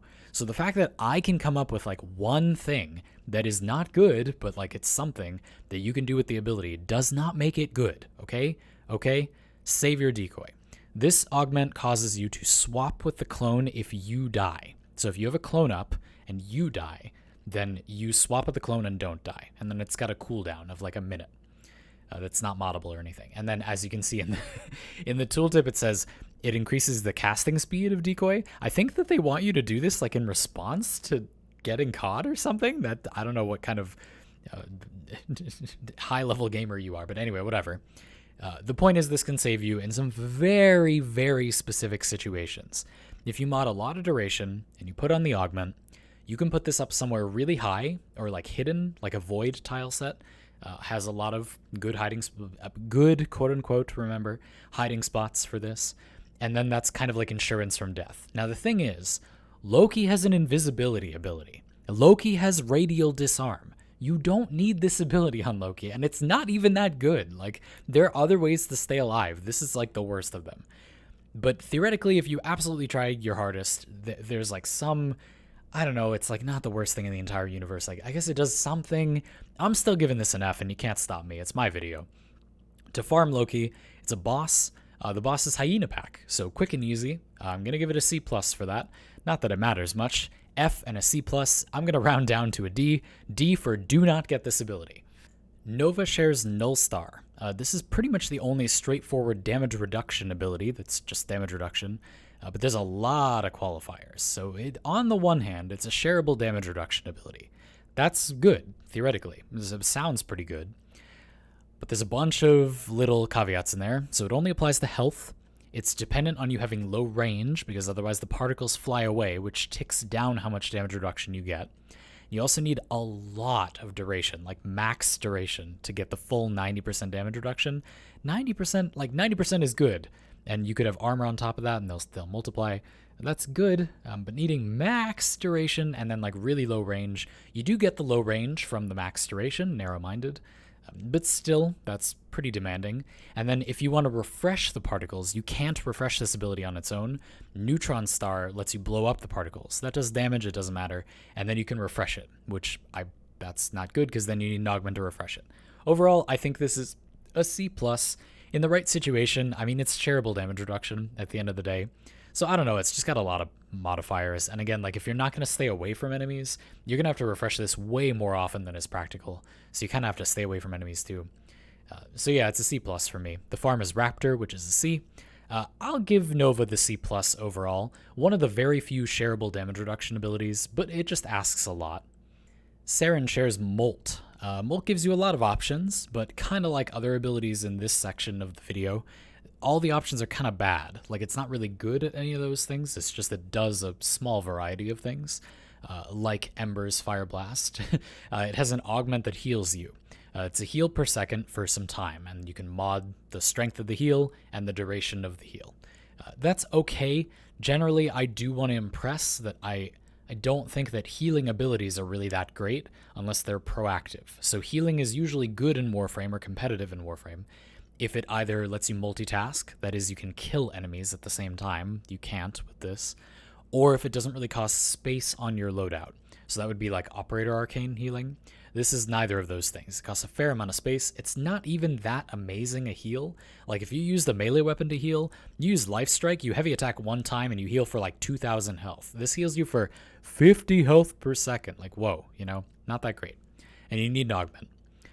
This ability also does a few other things at base. So it gives you a speed multiplier. It gives you a speed multiplier comparable with Volt. This ability gives you speed for a very short 5 seconds, mind you, but 50% speed. That is the second fastest speed multiplier in the game. The big thing is that Helminth comes with an ability that you can give to other Warframes that gives you a little more speed than this. So it's not good for that if that's all you want. It's not bad for that, but and then it gives you a decoy. It removes status effects and draws enemy attention for a second. And then when it blows up in like an okay radius. That's not that good, but again, lots of little tiny bonuses. I decided to give this a C-, but I really don't think I don't know, maybe it doesn't deserve that much. So, meh. The farm for Saren is Keladothame. Keladothame is a long boss fight, and you need points from Rathum arenas. You do lose some points when you do the boss fight, so that's not great. Definitely takes longer than a normal boss fight. That's a C-. So a C- and a C- is a C-. Again, I want to emphasize that the Helminth itself comes with another speed ability that is faster. The final ability, Wukong, shares Defy, which is basically Arcane Guardian, but an ability. That being said, pretty decent. It's the only shareable ability that gives you flat armor. So how this works is you activate it. It's a good panic button because you become invulnerable immediately. And then the damage you take in that time will be converted into flat armor up to a cap. So against decent enemies, you're just going to get the cap. We'll talk about that in a sec, but you'll get a certain amount of flat armor, and I'll tell you how much in a second. And then you get that armor for a duration, fairly long duration, that's modifiable. So cool, good stuff. It does require you to get hit, but I mean, if you need armor, you're probably getting shot, so it's fine. And it makes you invulnerable before you get the armor, so that's good. A great thing about this ability, too, is it's not very stat dependent. The armor value, that flat armor it gives you, that's not affected by mods. The cap isn't affected by mods, so that's all great. That means you just get that much armor, which is fantastic. This ability is balanced separately when shared. When Wukong uses it, the cap is 1500. When you use it on another frame, the cap is 750. 750 flat armor is still really good. Again, the big thing with all these shared abilities that are balanced differently when shared is you need to ask not how much worse is it, because it's only half as good if you think of it that way. But you should think of it as, when this is what I want, when I want flat armor, does this give enough to accomplish like the job you want it to do? And the answer is yes, it does. 750 armor is still very significant. Good stuff. Again, it's basically just Arcane Guardian, but an ability. When that's what you want, it's a B-. And you get Wukong from Clan Tech, so that's an A. Overall, I'm going to say B+. Arcane Guardian exists. This is mostly good if you don't have that. I think that your one infusible ability is worth more than an arcane slot, but go figure, it's still an option. And of course that's not the end, because the Helminth has several abilities of its own that it can share, that it makes. They're not from specific warframes. There are some Helminth shareable abilities, so now we're going to go over those too. So you're going to see a mix of the abilities I've already subsumed, which is not too many because I made this about a week after the system came out, and some abilities that are innate to the Helminth system. And you get these abilities just by ranking up your Helminth, by subsuming warframes into it, by feeding it other stuff, which you need to do when you subsume and infuse abilities, just by using it basically. And you can see all of that stuff here. You can see when you get each of the different subsuming abilities, and you can see that at the 10th metamorphosis, so once you rank it up all the way, you can subsume every warframe. So this idea that there's like a limited number of warframes you can subsume, you don't worry about that. That's not a big deal. Anyway, we're going to begin by discussing Empower. So this ability just gives you 50% more strength the next time you cast an ability. It's not affected by strength, so it's just 50% strength no matter what your power strength is. It's just adding a mod to your build that is 50% strength. It's very similar to just adding Umbral Intensify, but a little stronger, to whatever build you already have. And then it's got infinite duration until you use it. So it's just you get a charge, you can't stack the charges, and the next ability you do, you use the charge. The best thing about this ability is that you can snapshot it with channeled abilities. So if you use an Exalted Weapon, for example, or maybe you're using something like Equinox Peaceful Provocation, or some other channeled defensive ability of some kind, or again, an Exalted Weapon, you can cast this at the beginning, activate your Exalted Blade or whatever, and for the whole duration of that ability, you'll have that 50% strength. The drawback, and the reason why it's kind of, I think, sort of only good in that situation, is that as you can see from this little preview video, this ability has a cast time, and it's not a short cast time. You do like a little, there it is, fist pump, and then you get the strength. So activating this, if you're going to be activating the power you want the strength on frequently, is going to take you a lot of time that you could be using to kill enemies. Depending on the power you're activating, you could be using that time to just use the power again if you had enough energy. You could, for example, infuse a Warframe power that gives you energy back, and then simply cast the ability you want Empower on twice instead of using Empower. And a lot of time that would be maybe the same speed, and then you get an energy restoring ability, or it could be literally faster. So I think this is mostly only good with channeled abilities. That being said, it's pretty good for channeled abilities. This is basically a strength mod in place of one of your abilities. That's pretty solid. I'm going to give this a B for that power level. Energized munitions. Now we're cooking with gas. This is why my Hydroid is sweating in the Helminth chair, because of the spice that is to come. And this is the first of the more spicy abilities from the Helminth. This ability gives you 75% ammo efficiency. That's not affected by strength, so it's just 75%. You can't get 100%. Ammo efficiency makes shooting bullet use less bullet per bullet. You can kind of see that in the preview, where a Bratton is being shot, and every single shot does not consume a round of ammo. Or it does, it consumes a fourth of a bullet, a fourth of a round of ammo, which is good. It lasts for a duration. That duration is short, very short, but it's modded by duration. Pretty solid. This ability is powerful. It lets you basically increase the magazine capacity of a weapon. It's kind of like reload speed, except you're accomplishing the goal from the opposite direction. So it's making you reload less. Your weapon has less downtime, but it's doing that by making your bullets in your magazine worth more uptime rather than making your downtime shorter. So again, it's kind of a magazine capacity buff, but that would be awkward, so it just makes your bullets be worth more bullet.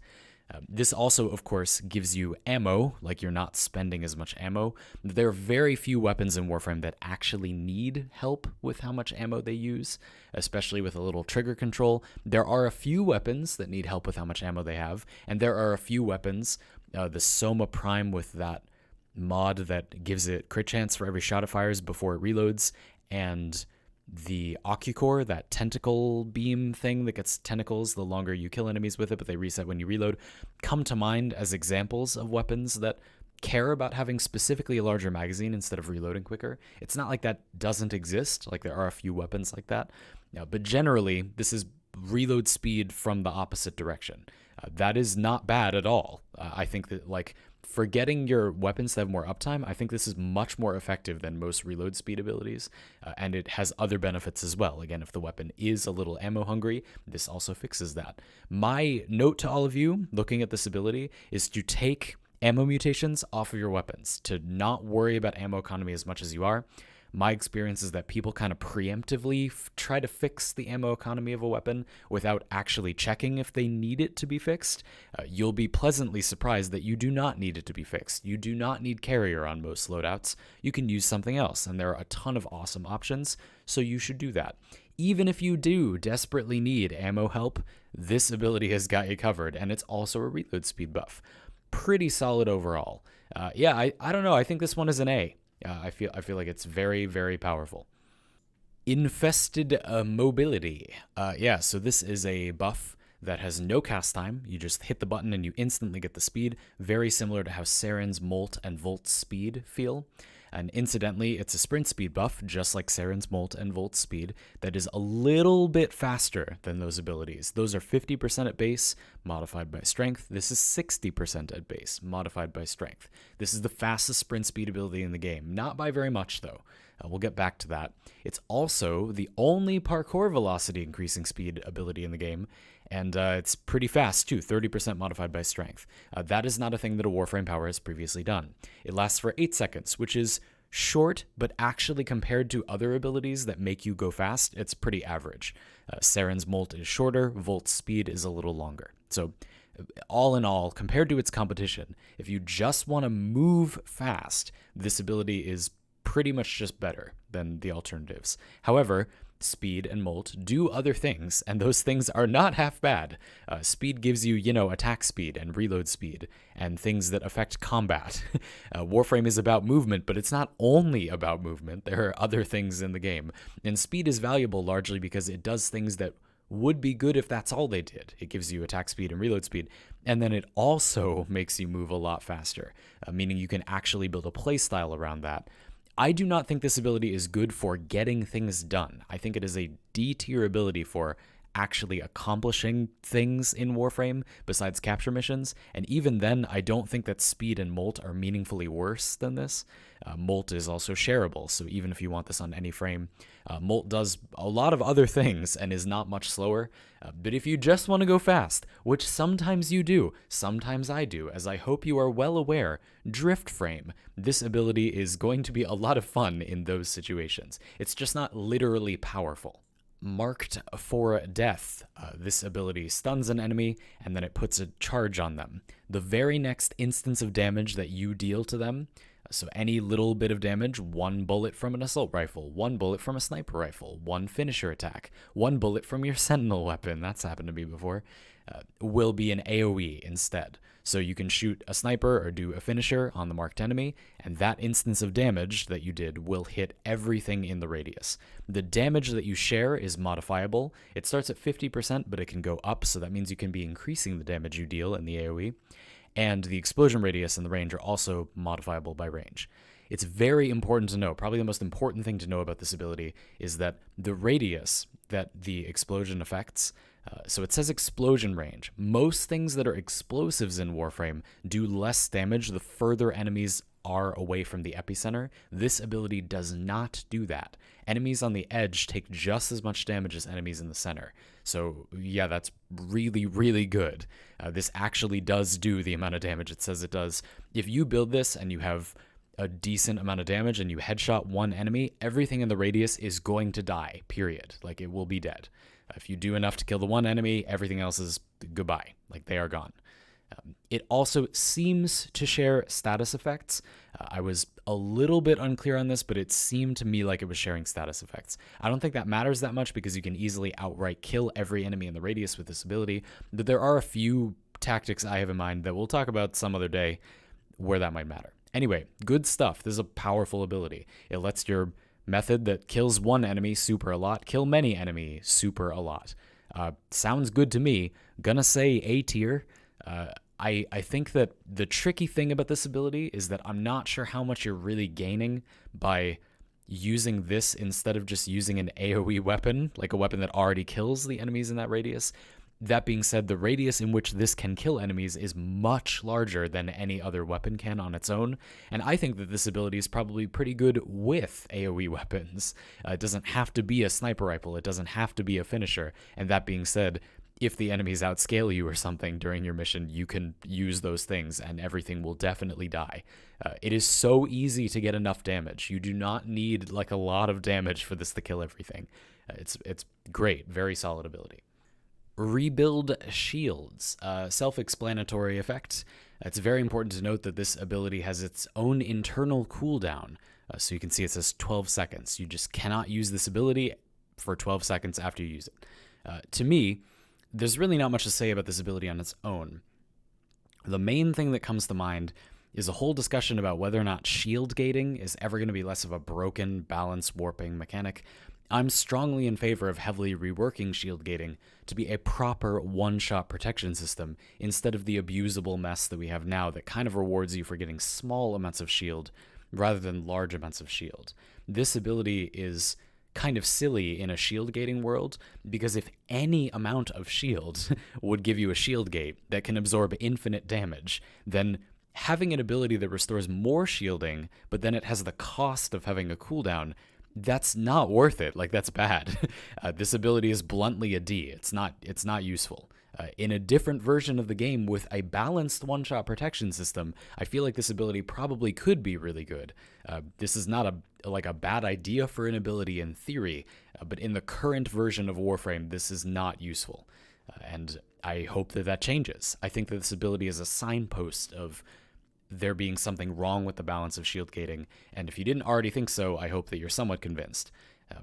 Yeah, again, like while we're on the subject, you can just use a random augur set mod, and it basically accomplishes what this ability does, but on any ability with no cooldown. So I don't know, this is very bad in its current form, but I think that it should be good. I think that it's kind of a balancing landmark that this ability ought to be something that is powerful, and the fact that it isn't is a good symptom to locate and diagnose the problem, which is that shield gating is a bad one-shot protection system that is not balanced, and we should just have a good one-shot protection system instead.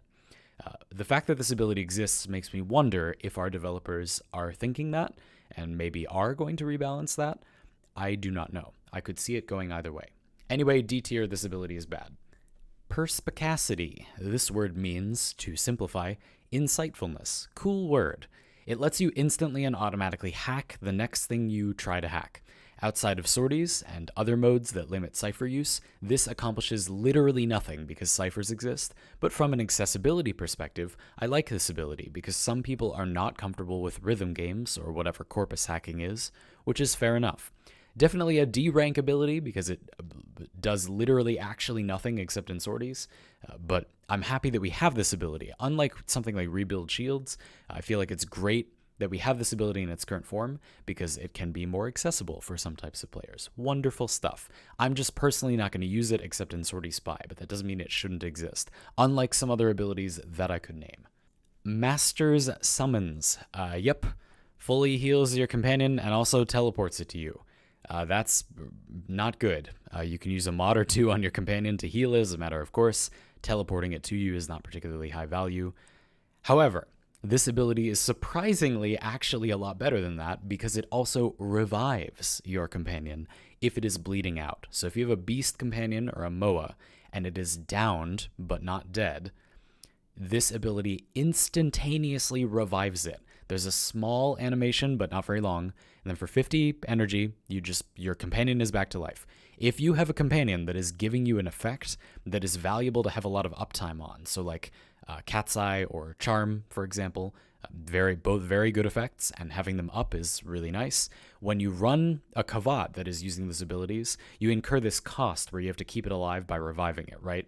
This ability completely removes that.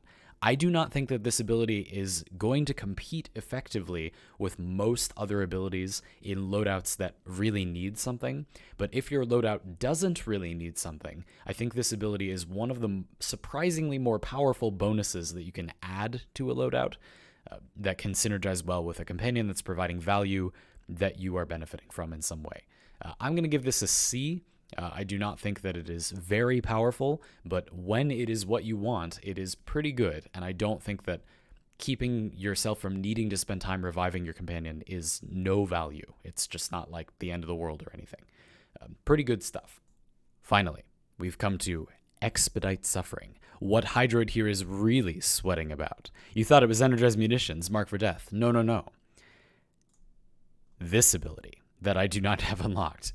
But luckily, I know how it works because I have some lovely Twitch viewers at twitch.tv/LandyPants. Thank you very much for telling me about this ability and telling me how it scales and stuff, because there's a very important detail that is not captured by this description that I would not have known that changes things quite a bit. Let's talk about this ability, the hot fire at the end of the spicy dish. You affect enemies in a cone, so it's a cone attack. It removes slash and toxin procs from those enemies and deals the damage they would have dealt over their remaining duration immediately instead. The important detail that is not present in this description is that it also makes them do more damage than they would have dealt. So it basically adds a multiplier to how much damage they would have dealt.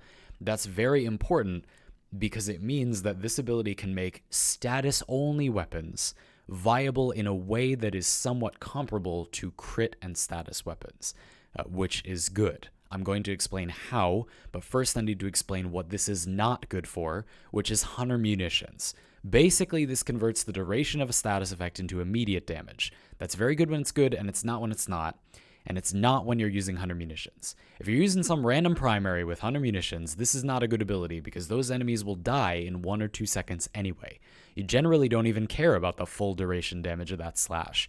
I often hear people say Hunter Munitions is bad because waiting, but that's not true because you don't have to wait. If you simply use Hunter Munitions and compare it to other options, you'll see that it really just represents a few armor-piercing ticks of damage that generally kill your enemy in a very timely manner. You aren't waiting around for it to do meaningful damage, it does that right away.